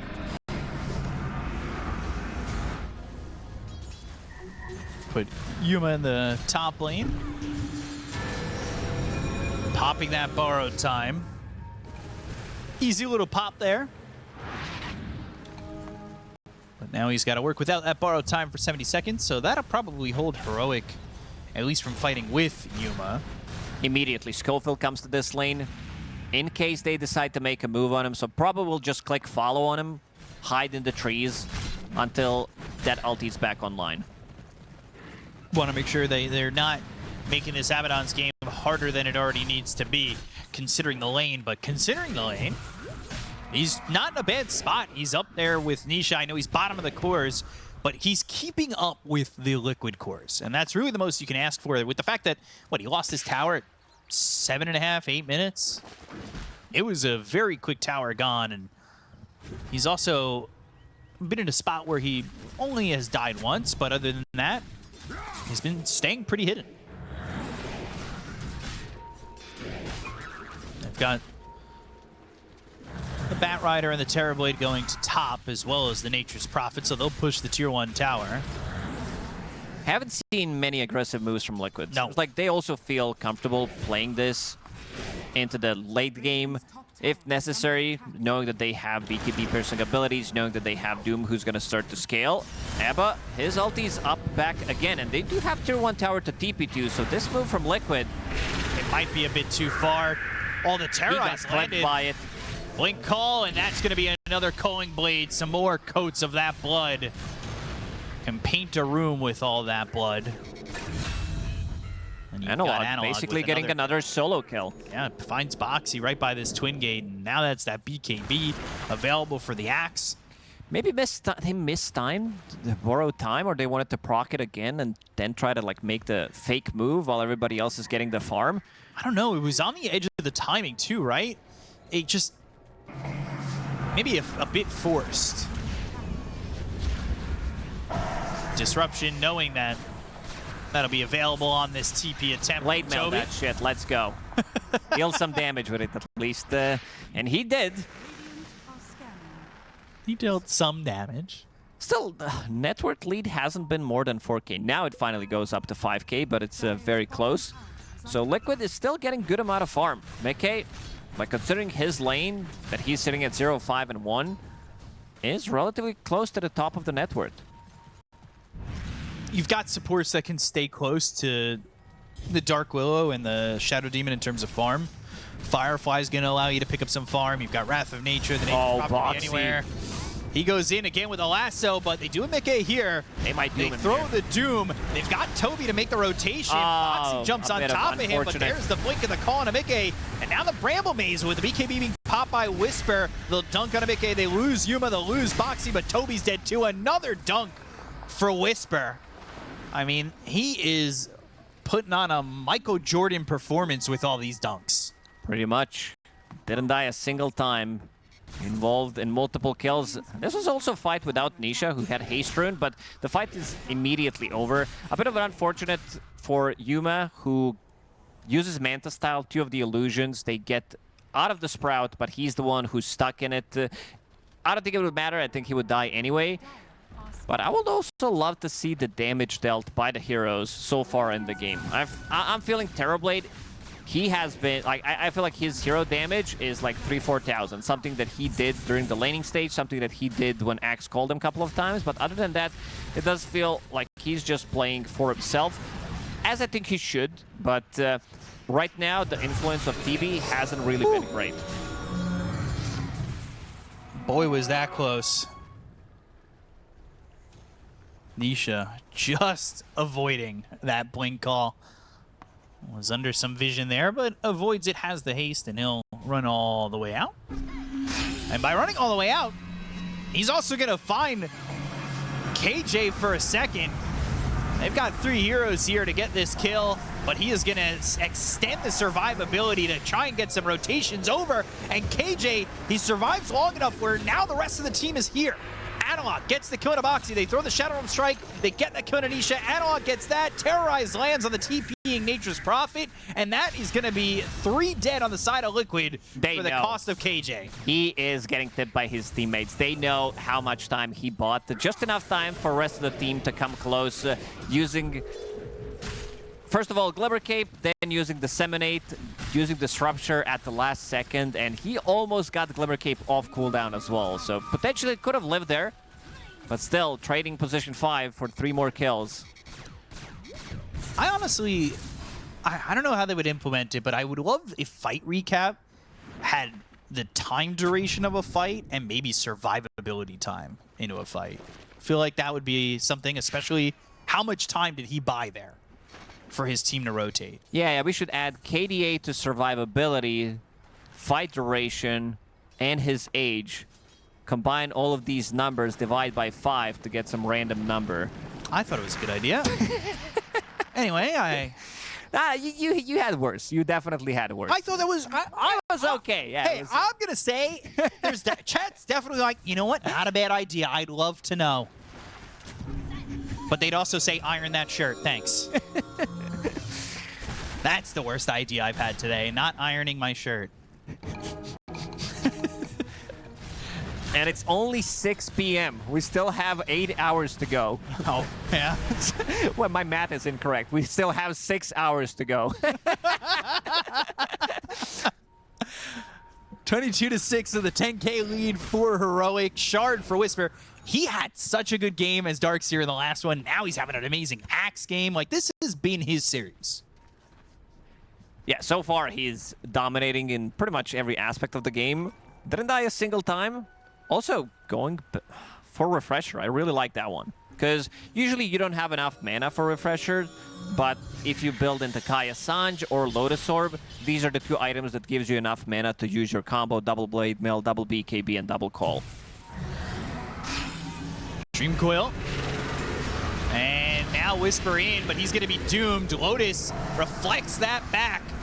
Can he survive? He's got the disruption, so he's certainly going to have some time. They'll throw the Terrorize out, and now they'll go back as Toby comes in. He's got himself the Sprout around onto his Axe, and they'll get the kill. It's a 10-time spree for this Toby Nature's Prophet, and Saberlight gets Schofield. 3 heroes dead on Heroic. as they lose a lot of gold advantage on that one. The Assassinate just not doing enough. That looked like it was going to be a fight that goes well. Even with the reflection of the Doom back over on the Mickey, it still wasn't enough. And that is 1,000+ gold for the Nature's Prophet. Yep, Toby and TB getting all the kills there. Quite a lot of gold. Blade Mail, like, he's going for a bit of a hybrid build, still dealing the damage with Urn of Shadows. He has Searing Signet, so extra bit of damage coming out from that one. Glimmer Cape, but then getting that first jump, taking out KJ. They saw that he is the big issue. Sure, this Doom, it gets reflected, but they're unable to save him, and that's going to be a big chunk of gold that they're going to be getting. Goes to Toby, too. Toby, Giga Chad, 6 gold. He's in. Panel talked about that this guy, he needs to pop off. Been pretty silent, I would say, throughout the laning stage because they lost the mid lane, they lost the top lane. Bottom lane was okay-ish, but unable to make any kind of moves. And now you can see him TPing in, getting that barrier, 250 barrier, TPing in the middle, using the Blade Mail. What is Analog looking for? It's 32 minutes into the game. He's still got dormant. Maybe carry. to go digital. I think it might be time to upgrade.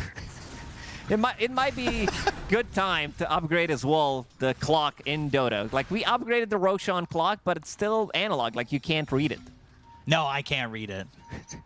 You like how I said we can't read it. Yeah, I appreciate it. They're going to throw the Doom out again. Whisper back-to-back deaths.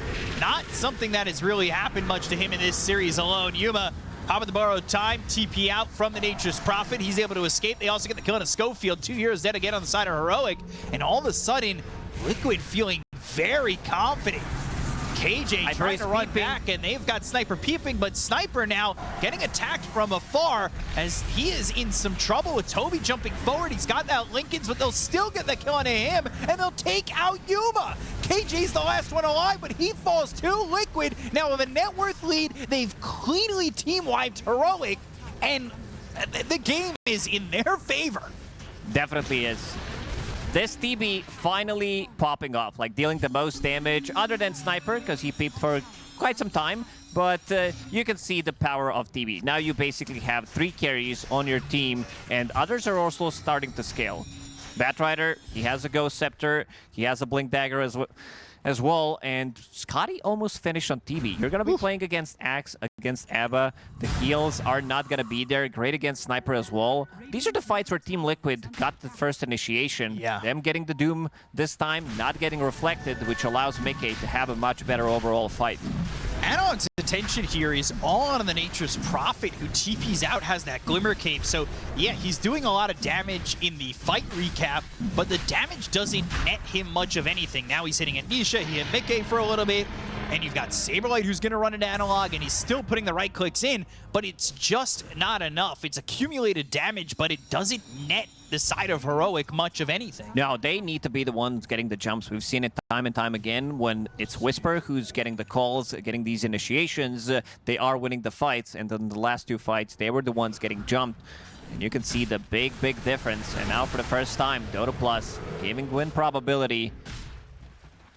Giving big numbers, I would say, to Team Liquid. 55 already. There's that Eye of Scotty, and they have got it looking good and ready.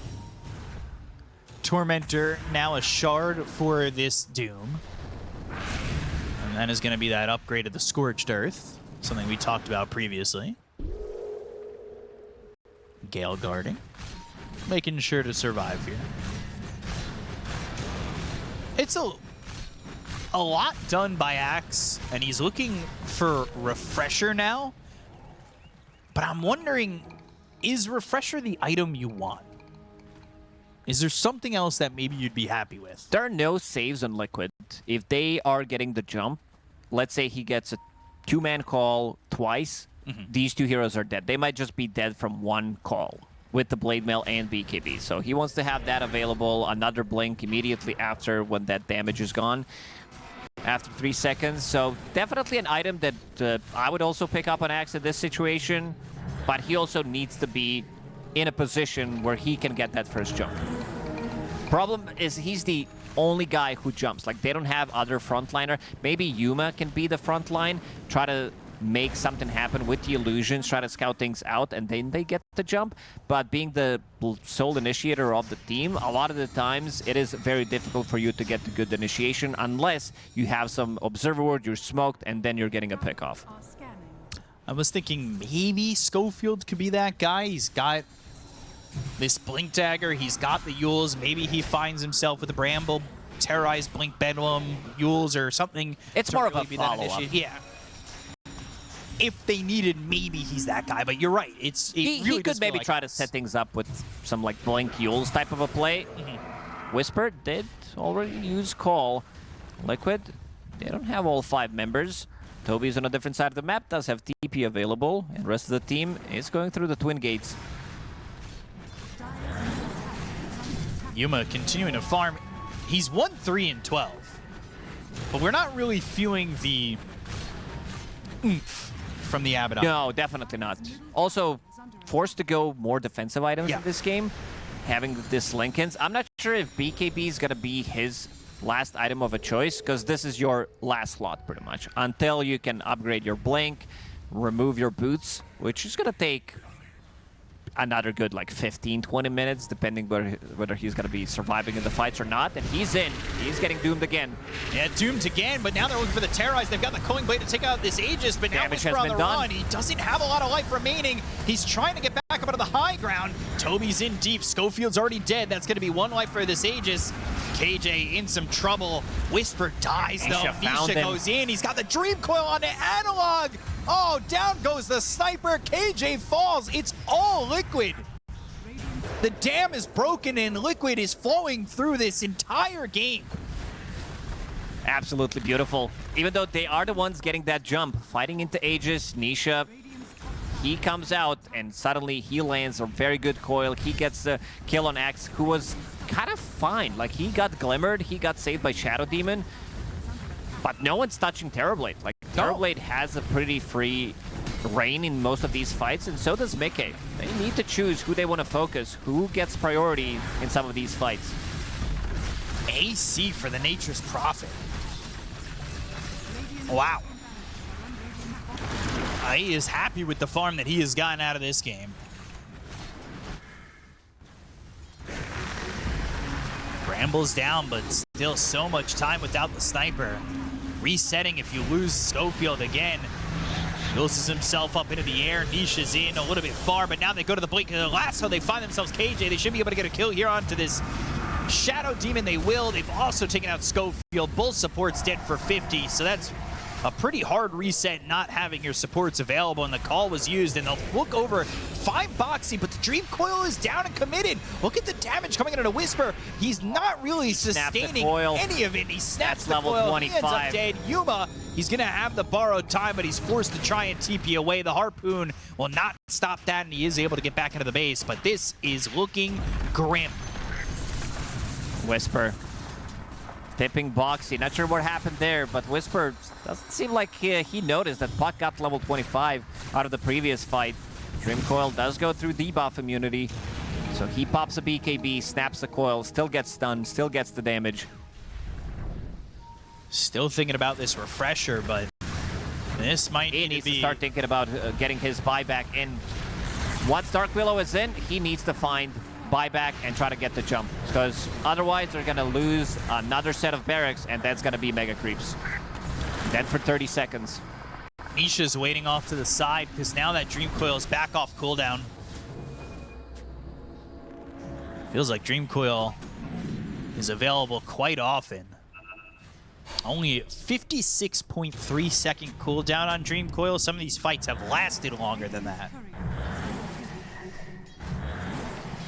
And we'll get Whisper's Courier. And this is before level 15 talent, because usually you take Waning Rift damage on Puck anyway, but once you get to level 27, level 28, this is where you can start to get the other talent as well. And now Nisha opting to go for more damage. He got shut down pretty heavily in the lane, as he should. Was playing into not favorable matchup for him, and I don't think he died in a really, really long time. I don't think Nisha died in good, like, 20 minutes? I don't think so. And now he's got a higher net worth than the Sniper. his impact is a little bit higher with more assists, same KD. But, man, this is jumped into a massive lead for the side of Liquid. 25,000 net worth ahead. And I said the supports of the side of Liquid were keeping up earlier in the game. They have now really taken an advantage over the supports on the side of Heroic, who have not found much farm. But that's Wrath of Nature, that's Firefly, that's the impact that they've had as well to be in all these fights. You know, the Batriders being your initiator, the Nature's Prophet could be anywhere at any time. Also, got the benefits of getting 1,076 gold from a kill on a Whisper earlier in the game, so... Yep, he also got another one. He got like 2 kills out of that fight, got pretty much 2,000 gold from it, which did allow him to scale. This is position 5 Nature's Prophet, and why we said that this hero can pretty much build into anything. It feels good from position 4 or 5. Starts to scale, one of the best overall heroes who gets... He has 4.2 like damage per level. His stats gain is insane, being the universal hero. Doomed again, but look at the damage. Schofield going to be forced to use that Eul as they go and find themselves the BKB as well as the call, but 3 heroes dead so fast. Yuma has no buyback. He bought a refresher, and I don't even think he borrowed time. No, I believe he got silenced. And Doom as well, which is level 25. Doom applies break plus a silence, and he got just nullified. Like he's out of the game. Nothing you can do about it. Lassoed and pulled out of your own fountain. That is a way to die, certainly. Buybacks used by Axe as well as KJ on the Shadow Demon, but they're holding it on Schofield. Nisha jumping in pretty deep, and now they'll look for Analog, who's going to survive. They've got themselves a disruption, but they're focusing the throw, and they'll get the victory. And Liquid force a Game 3 in this series between them and Heroic. Tsunami, and we do see this Saberlight Axe, and Lizard was referencing the World Cyber Games Europe Finals in Athens, Greece in 2019. That he was busting in this Axe with Hippomaniacs.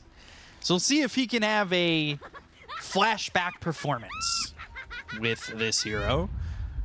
This hero is definitely super strong in meta right now. We're seeing it played in different roles. And Alok did the place down Observer Ward. Not sure if that has been scouted. And Nagasarn will do some of the scouting as well. Looking at both of these lineups, Liquid, Toby's playing Venomancer. They're like, Toby, what do you want to play? Probably one of his most played heroes, Toby Venomancer, DM Venomancer. These are the type of players that did play it from the offlane, but it was a thing.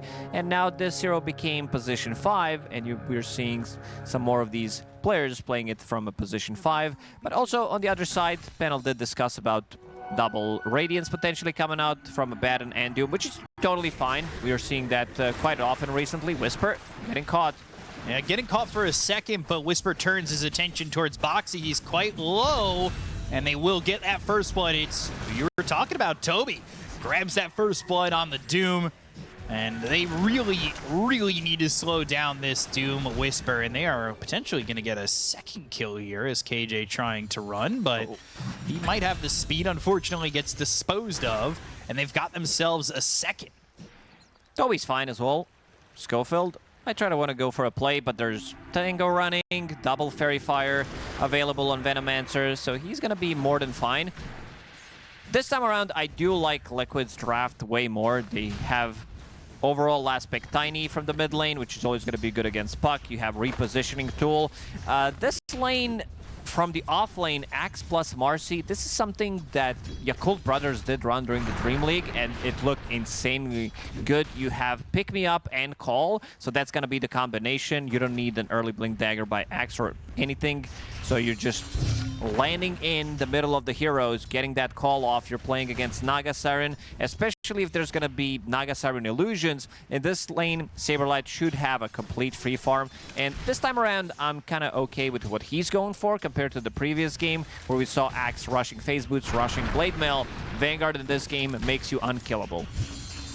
Different build for the Axe this time around, but we'll see how it ends up going and how Yuma's getting into playing. I mean, this Abaddon didn't exactly have the best time, but now they had that to expose into the call, and immediately Yuma is just forced to be shared over a Tango, has 4 charges on that wand, but definitely not going to feel comfortable in a lane like And I this. really like that Axe is not putting points in Battle Hunger. You're playing into a Photic Shield, and you're playing into Naga Siren, who does have Mirror Image, so dispelling 2 things that can dispel it. And you're also playing with Marcy, so kind of getting the double value out of it for not skilling Battle Hunger. In real life, usually it's call me and then pick me up, but in Dota, it's pick me up into a call. Yeah. We'll see if Mickey and Toby can get it done here in the bottom lane. Schofield and Whisper. Whisper giving up that first one. He's had an amazing series up to this point. But is Game 3 going to be more of the same for him? I know they lost Game number 2, but he had a perfect start as that Axe. Yeah, this is not going to be an easy lane for him by any means. These are the heroes that are willing to trade in the lane. Nature's Prophet can come back if he doesn't die. Venomancer will willingly die to get the trade for Mickey, and also the sustain in this lane is pretty insane. Plus the slow, which doesn't allow Doom to chase you down. So this time around, not going to be an easy lane for Whisper by any means. See what he can do with it. 19-4 for the Axe, 16-2, 15-4. CS looking good so far for the side of Liquid, and a much better game, at least over mid, for Nisha. Net on the reel in, that's going to be under the tower. Box is going to take a lot of damage. They'll even commit the Blood Grenade. Meanwhile, at the same time, bottom, they're trying to get Toby, but both heroes survive with a sliver of health. As long as Mickey lives, they're fine. Whatever happens in that lane, Saberlight testing it out. It does work. They didn't block his phone. Call is working. And he's getting very close. We already talked about him being unkillable. This lane, you can't get a kill unless you rotate Puck. I'm not sure if they can even get a kill if they rotate Puck. It might be 4 heroes, especially once he finishes off that Vanguard. Not going to be an easy time to get the kill, which means Boxy might be able to go and rotate, but Yuma getting suplexed back, and Saberlight getting that kill. 3-0 for Liquid, but we've seen this story before, right? Team gets a bunch of kills, and early game looks good. They don't win the game. But I think right now, Liquid, they're happy with what they're getting. This constant harassment, Schofield, he's stuck. We saw Schofield in game number 2, not picking up Quelling Blade, playing against Nature's Prophet, opting to go for more stats, doing the same thing in this game as well.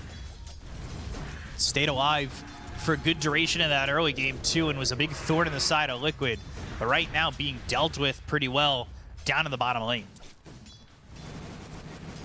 They're happy with what they're getting. I mean, the lanes have been easy for Liquid.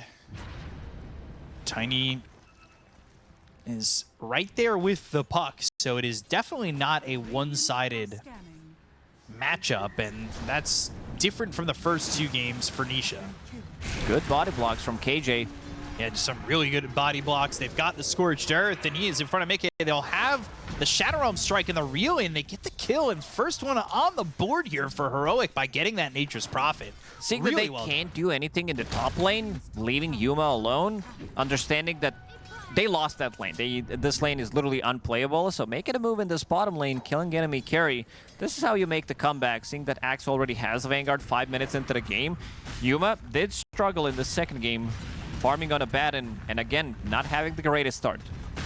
So now you've got to wonder who's going to be the guy who picks up the slack, right? You've got a Doom who's going to get a decent amount of farm, but will need some time to get into that build, and then you've got Puck, but is that enough to open up space for Yuma, who again is having another slow game on Abaddon? It definitely needs to be Analog. It needs to be Schofield, making the moves, bringing in action to the side lanes, making sure that, again, your Doom is getting good amount of farm. And I'm seeing that Doom is going for less greedy items. And again, this pick-me-up into Call, super deadly. Yeah, Yuma's in trouble, battle-hungered and starved out, as Saberlight gets yet another one in this top lane. Yuma dead again, and he's left by himself because they don't really have an answer. But unfortunately, if Yuma's going to continue to just farm in the lane, he needs to be very careful because you've got the global presence of the Nature's Prophet to show up with the teleportation, and you've got an easy jump in without a Blink Dagger, like you said, with Pick Me Up into the call. Whisper taking some damage here, forcing him away. But KJ's here, and now they've got the rotation coming out from Boxy. They'll dispose. They bring in Yuma, so now they're going to try and reel in this Nature's Prophet, but Whisper's already dead, and how much more are they going to pay for this one? KJ survives. Schofield going to continue to fight back, but they got the kill into Boxy. It's a 1-for-1 into the Shadow Realm. Bramble Maze, Yuma here. TP coming through, though. Okay, 21 charges. Saberlight. Mickey's going to be able to use that one. The blood grenade thrown over. They get the kill to the Nature's Prophet, but they've got the Culling Blade that lands on Schofield. And now KJ, he's going to be dumped as well. I really like what Liquid is doing. If you check items, 4 of their 5 heroes have raindrops. Seeing that there's a limited amount of damage on the side of Heroic. Seeing that Puck, if he's the one who's making rotation, they're not going to be able to get the kill, so they need to bring in the numbers.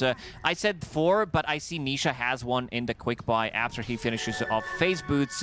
So understanding that their heroes are unkillable. Like Nisha, he can't die. He's sitting at 1500 HP. This is mid-tiny, 13 1 charges. Same goes for Axe with this Vanguard, so it's very difficult to kill them. They can only make rotation to the side lanes to try to kill 2 supports and maybe kill Nature's Prophet because other heroes are not going to die. Saberlight already 2.4 extra armor with that Code of Blood. And top of the net worth, another good Axe game start. And a different build Axe game. So both styles working, although it's just the Vanguard extra build up into now the Blade Mail Blink. You've talked about how with the Tormentor being later, Blink's not necessary as early, but also it's not necessarily in this game needed in a game. You have Marcy. Pick me up. Usually you can't afford to go for this type of a build. It is way slower. Unless the game is super slow, you can't get away with it, but most of the time you need your Blink Dagger. Mickey, rebound using that ulti, Wrath of Nature. And Whisper now gonna have some help here with KJ reeling in Boxy, and that will be a dead Marcy. But they'll use this Doom, and Whisper's still alive. This means a second kill. They want to get a kill to Whisper. They need this Doom to pick up the pace. This is going to definitely help out. Getting him 2 kills. We said that the other heroes are not very killable, so playing against Nature's Prophet, who's still not tanky enough. Other 2 cores are way too tanky to be killed.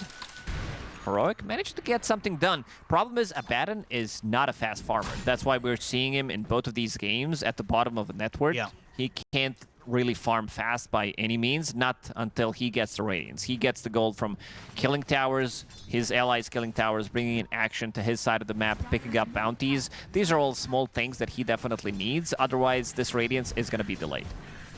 Already feels like it's delayed almost innately. That being said, he is in a decent spot compared to others, but not a great spot overall. Mickey might die again.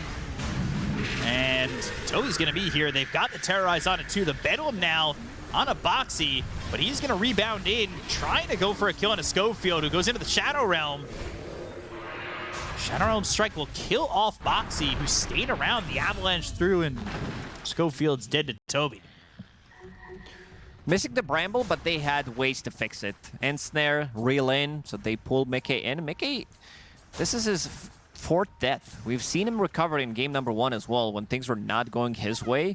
This is Nature's Prophet, so eventually this is pretty much similar to Doom. This hero is going to get farmed no matter what. Oh, the ultimate combo when you've got the Blade Mail and the Chip Vest. Always feels good. Kind of close to the Blink Dagger too. The timing feels This is not close. decent.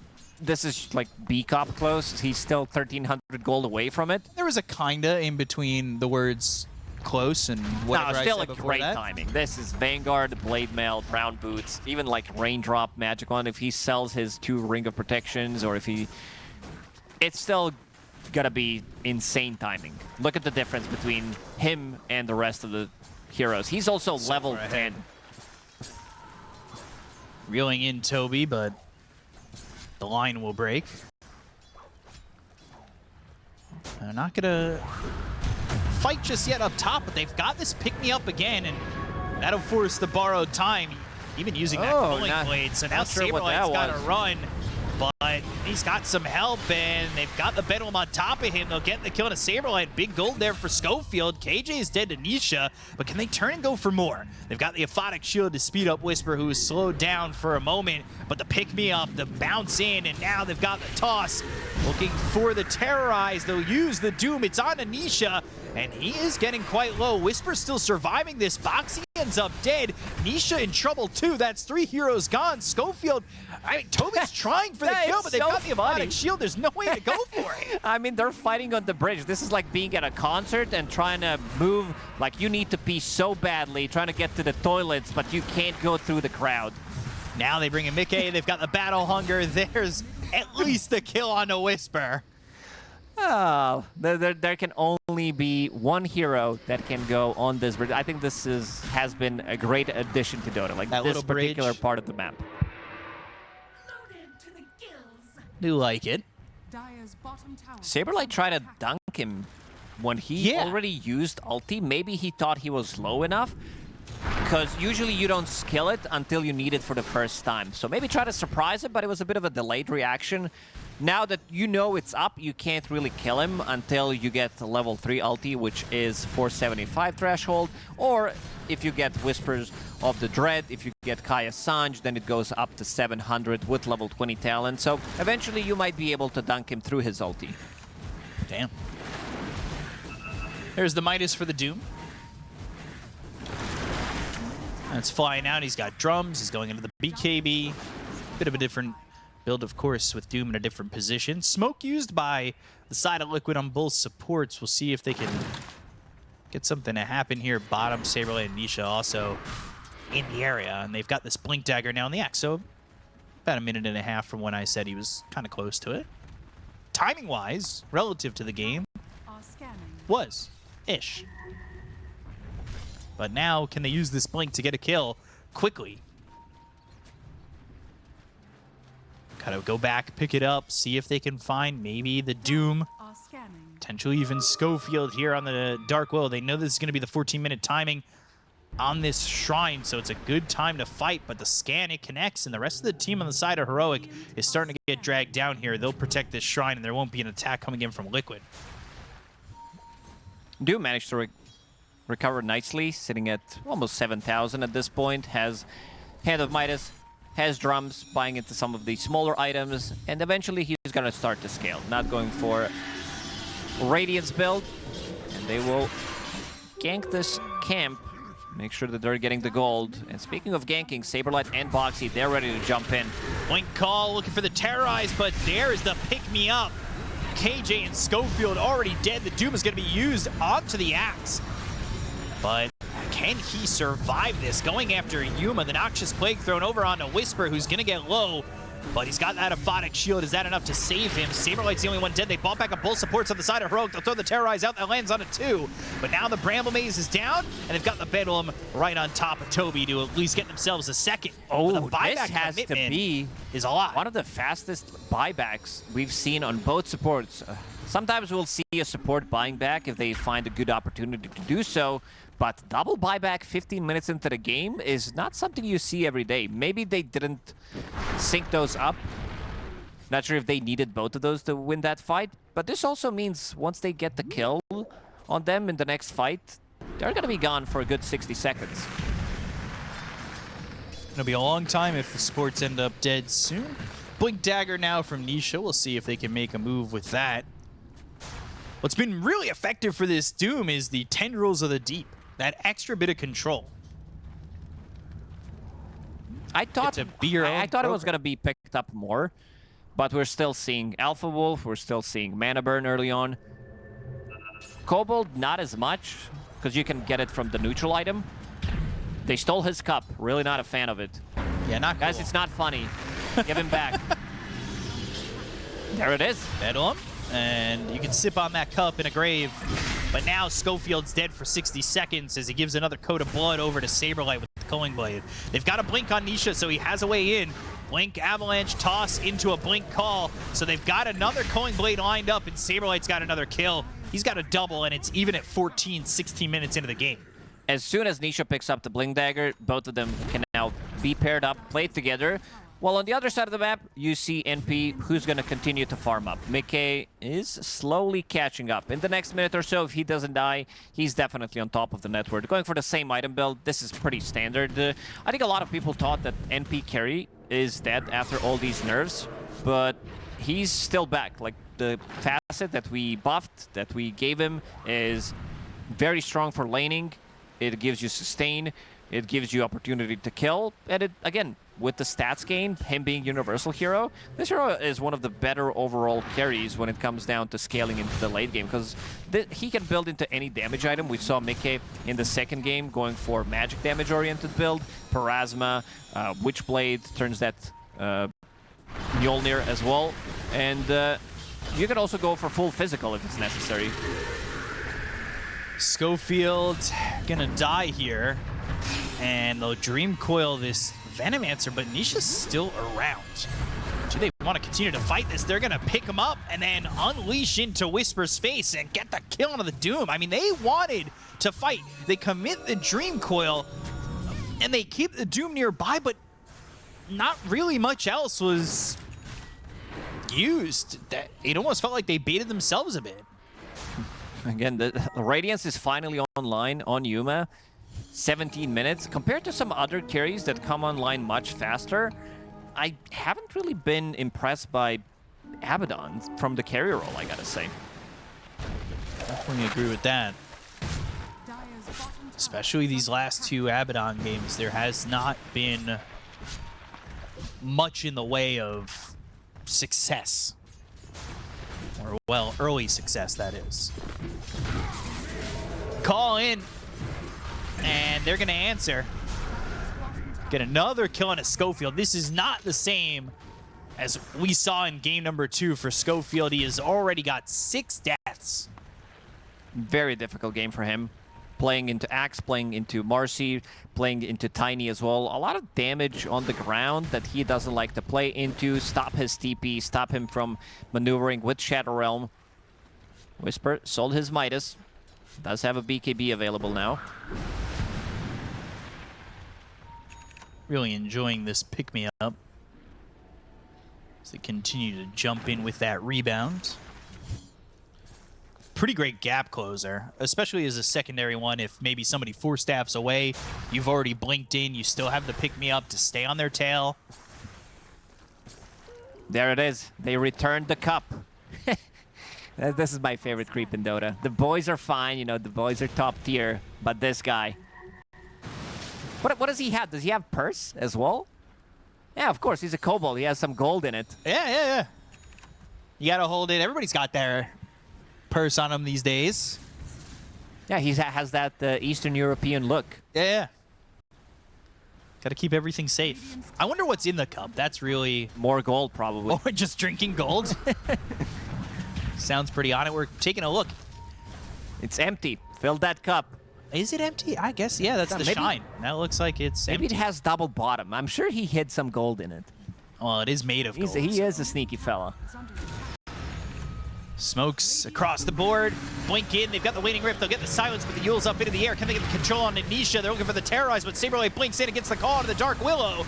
Now, Doom used onto the Axe. Borrowed time committed by Yuma, and it's Whisper in a little bit deep, but the damage coming up from Boxy forces Whisper to want to go the other way. They think about the Terrorize. That lands on a Toby. onto 2. Yuma is in. They get the kill on a Toby. There's a dunk, though. Yuma and Schofield die to the 3-point shot coming in from Nisha. They'll look for the song. Analog hungered up, but not trying to battle, as KJ dies to Boxy and 3 heroes are dead on the side of Heroic. Ooh, another good fight for Liquid. They have way too much right now. Like, they have too many problems. Even if you doom one of these guys, they don't have that much control. I think they need to heavily commit, and if they're not getting that kill, it's just going to be a disastrous fight for Heroic. And now Tormentor for Toby, which is a relatively good shard on Venomancer. It gives you stun. Dire's middle tower Big fan of the Venomous Gale upgrade. Going for the Glimmer Cape now. He's got that Solar Crest. Not easy to kill.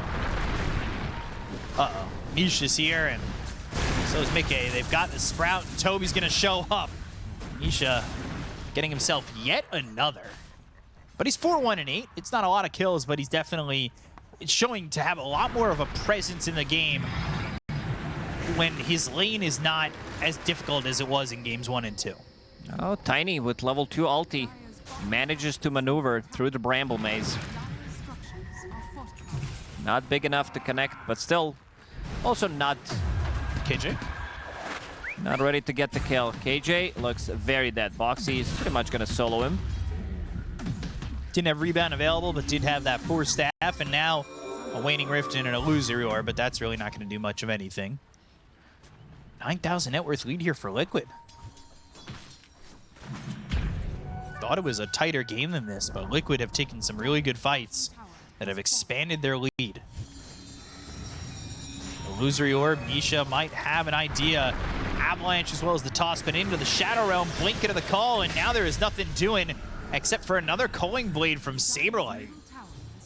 He has chopped them down to 23 coats of blood, 9.2 more armor.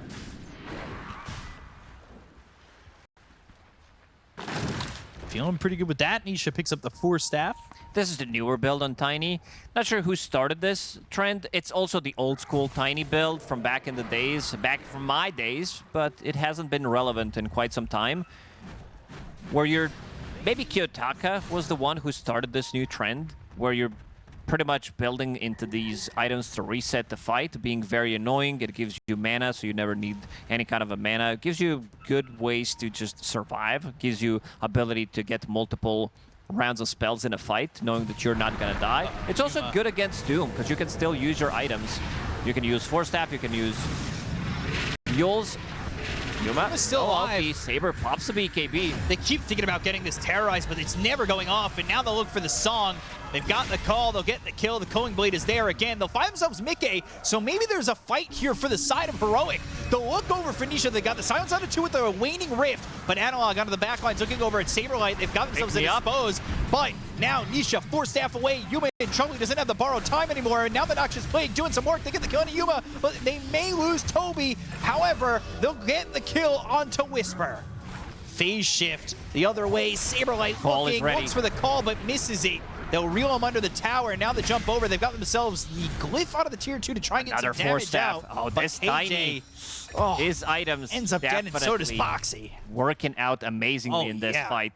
Getting the reset with the 4 staff, with the Yule Scepter, another round of spells, and then almost bailing Boxy out of the trouble. He dies, didn't have smoke ready or anything, so he dies to the tower shot. Tier 2 tower does deal quite a lot of damage, but now you can finally seal that Yuma is dealing the damage in the fight. Still not good enough, but they managed to find Mickey. And we'll see if Mickey, or which kind of items Mickey's going to be buying, but this time around he's going to be going for Lincoln Sphere or something different, and it does seem like he wants to pick up Silver Edge, which is also a good way to deal against the Doom before Doom gets level 25, when he starts to mute your items, so you can use everything. You can use Spike, you can use a BKB, try to run with the Shadow Blade. A lot of the times in these fights, invisibility is invincibility, where if they don't have the supports, we all know that cores, they don't buy dust, so it does allow you to maneuver through the fights and maybe survive.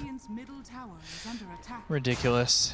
They should, you know, you got a slot open, get slot, some dust. yeah, give a dust slot. Sentry. Yeah. Just slot. Yeah. You should be always holding on to some pocket sand. Make sure you can get some people out of invisibility. Liquid, though, still holding on to a pretty nifty lead. They'll go into Roche.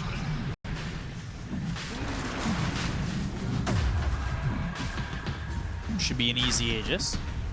Nobody coming over for the side of Heroic.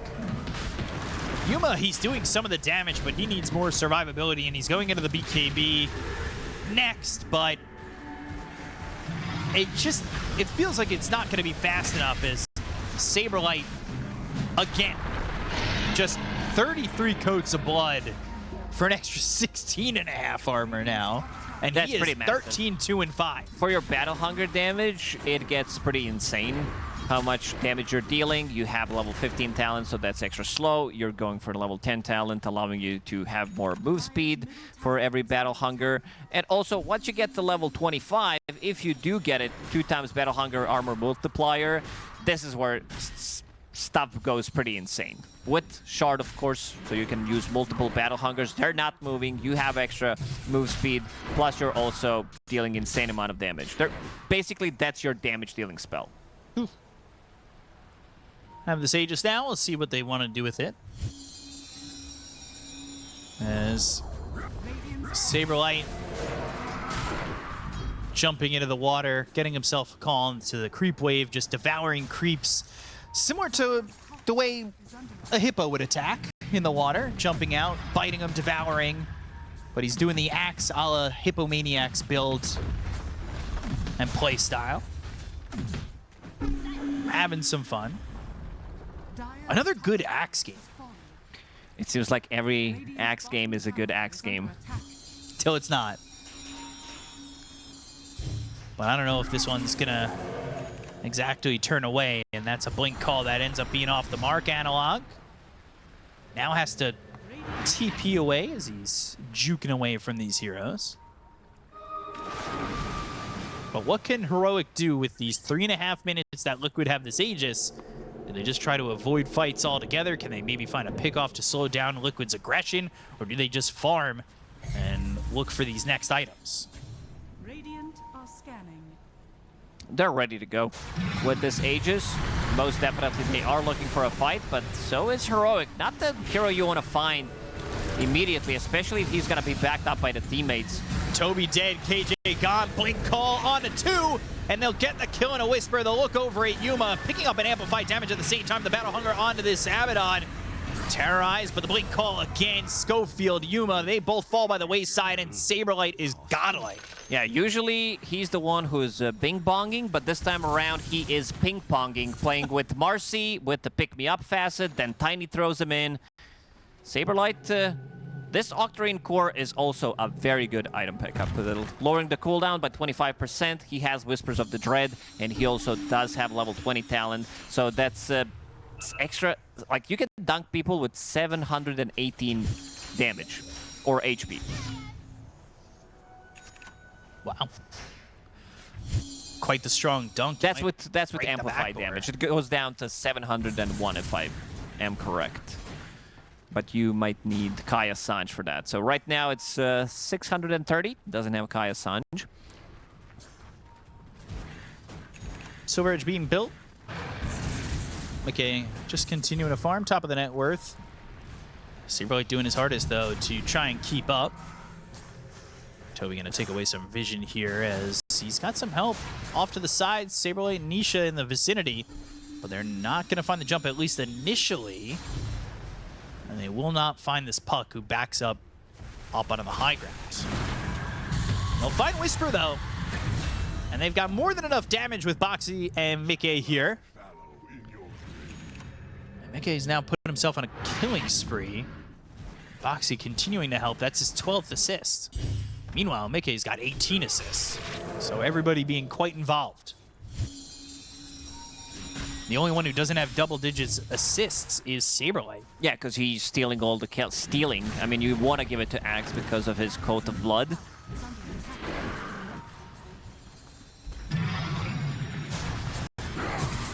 I love the solar crest that Toby just used on him. It's like he needs more armor. Yeah, I mean, he does. Gotta keep him alive. Very fragile hero with all that armor. Still have 30 seconds to work with this Aegis. Up 17,000 net worth. Liquid not missing a beat, not missing a step, flowing pretty fluidly through this game at the moment. But what can Heroic do, Lacoste? Where does it all turn around? They're not fight ready yet. Seems like this Abaddon is never fight ready, at least from what we've seen so far, where he's always staying at the bottom of all cores, getting shut down. Can't really keep up with, like, trying to keep up with Nature's Prophet as super flashy farmer is very difficult. And then you had Axe, who kind of dominated the lane, continues to dominate the game. Nisha, Octarine core. This is probably one of the few times where we see double Octarine core on 2 cores 30 minutes into the game. Yeah. It's one of the only other times, too, that you see a Dormant Curio 30 minutes into the game. He's playing for the late game. And 3 Whispers of the Dread on Liquid. It's a quickened Dormant Curio, but... I mean, there's got to be something It's not quickened at this point. It's 30 minutes in. Like, what's the item? What is the neutral item on the tier 4 section? Let's see what he wants to get from tier 4 neutral items. And it's still 3 minutes away. There is some time for it to potentially not happen. Yeah, you probably want to get either Pyrrhic or you want to get the Zune Bloodrite. Giant Small is also fine, because you're trying to deal the damage. I'm curious. I am Dormant really... Curious? Or... yeah, I was thinking the same thing. Noxious Plague thrown over, and now they will turn this around onto Toby, though, and he'll Gale Guard and die. Schofield getting that kill, but the Dream Coil coming through on 2 of these heroes. Nisha as well as Saberlight hit up with that, but there's the blink into the call. They find themselves Whisper, who's getting quite low. They might be able to get the Culling Blade. They'll get the kill. They'll take the Doom. They'll look over at Yuma, who's borrowed the time. He's back up to full health, but the chase is on for Liquid. They've broken him. He's still trying to run away from this one, but the Terrorize hits on 2. That might have saved him. Unfortunately, though, there's the avalanche and the toss coming out from Nisha, and the rebound. Schofield gone to Toby. They're going to toss up Yuma again. Culling Blade is there. Saberlight gets the kill onto the Abaddon. 3 heroes dead on the side of Heroic. And Nisha gets another one. I'm not going to say that this is it, because they're probably not going to call GG here, but this game is very close to over. Heroic did not win a team fight in the last 15-ish, maybe even 20 minutes now. But I want to see what the Dormant Curio becomes. Might not be anything at this point. Top set of racks. Well, those are gone. Now they'll work towards mid. They've got the glyph available. That doesn't exactly force Liquid out of the game, though, or out of the base, I should say.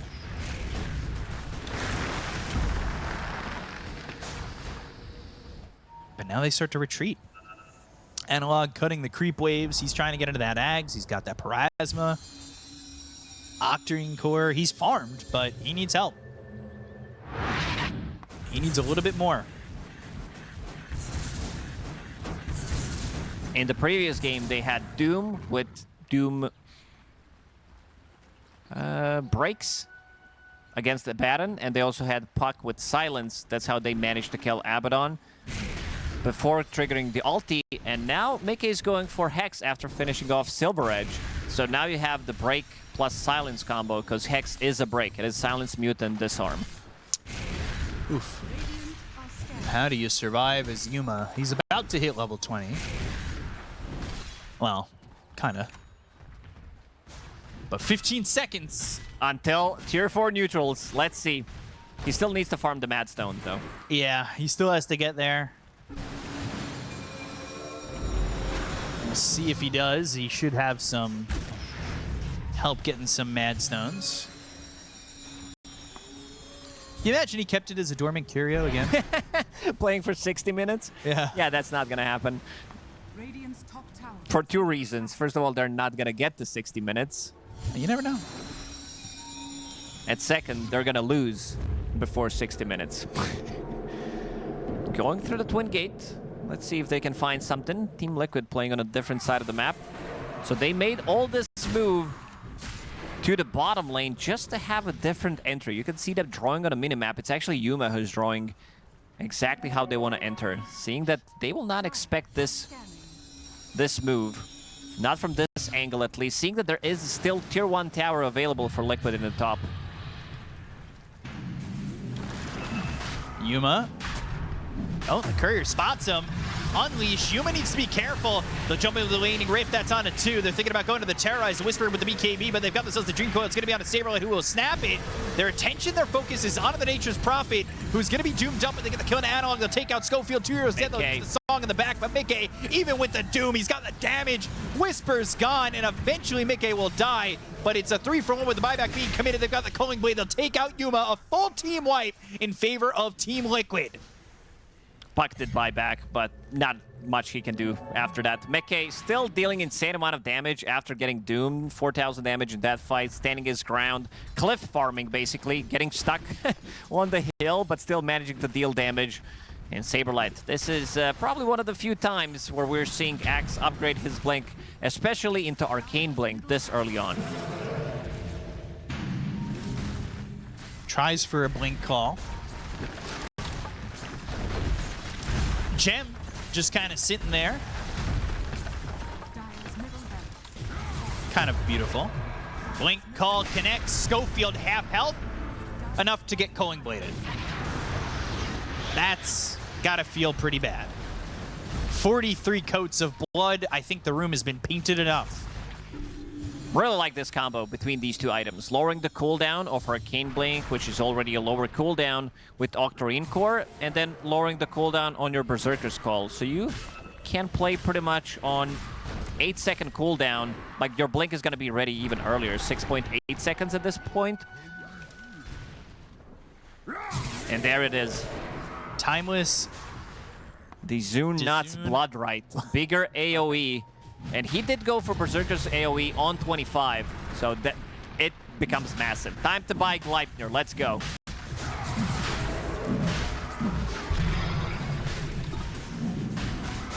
Call only on an 8-second cooldown. I mean, he is like one of those spamming 1-800 numbers, constantly calling. And found enchantment for himself. Debuff duration. Spell amplification, exactly what Axe, like this is the dream Axe. Like he has been blessed by Gaimin. Can't really blame him considering the performance that he did have. Now gonna TP to the bottom lane. 4 Mad Stones away. Game didn't end yet. I'm a little worried because, well, one, Whisper's dead, but they do say that Dormant Curiosity killed the Dormant Cat. And I'm a little curious about what he's got. 10 Mad Stones. What are the selections? Ferret Cloak, Dizome Bloodright, Dormant Curio again. It is Pyrrhic. All right, Ferret Cloak. Will this be enough to turn the battle? It's an insane item. If you use that on a supports who don't have any kind of dispel mechanic, they just might die straight away. Now starting to throw out the Bing Bong voice lines, feeling quite confident. X finished off for Analog, but the bottom lane is in trouble. This bottom set of racks, they've got the banner in, the Blink Dagger now for Doom when he's up in 10 seconds. But this is Mega Creeps and a 40,000 net worth advantage here for the side of Team Liquid. Is the Curioed Pyrrhic Cloak gonna be enough? You know what I always say in a game like this, when it's time to call it, it is time to call it. Especially with Axe having the 8-second cooldown on his call. He's in. Call lands, and now they've gone to the Dream Coil. They've got that Aghanim Scepter on Analog, but I don't know if it's going to be enough. They get thrown to KJ. They're going to buy back immediately. Now they'll throw out the Doom, but the damage is there to get the kill on Saberlight, who's going to buy back there too. But they've taken out Schofield. Yuma's dead. Didn't really output the damage. He's gone for 2 minutes. They'll use that song and lock them up. But on the edge, Saberlight is back into the fight. They've got all 5 heroes here against the 3. Still buyback available for Schofield. But they hit the Hex, they hit the call, they've got the lockdown, they'll take out Analog. He's done for 2 minutes.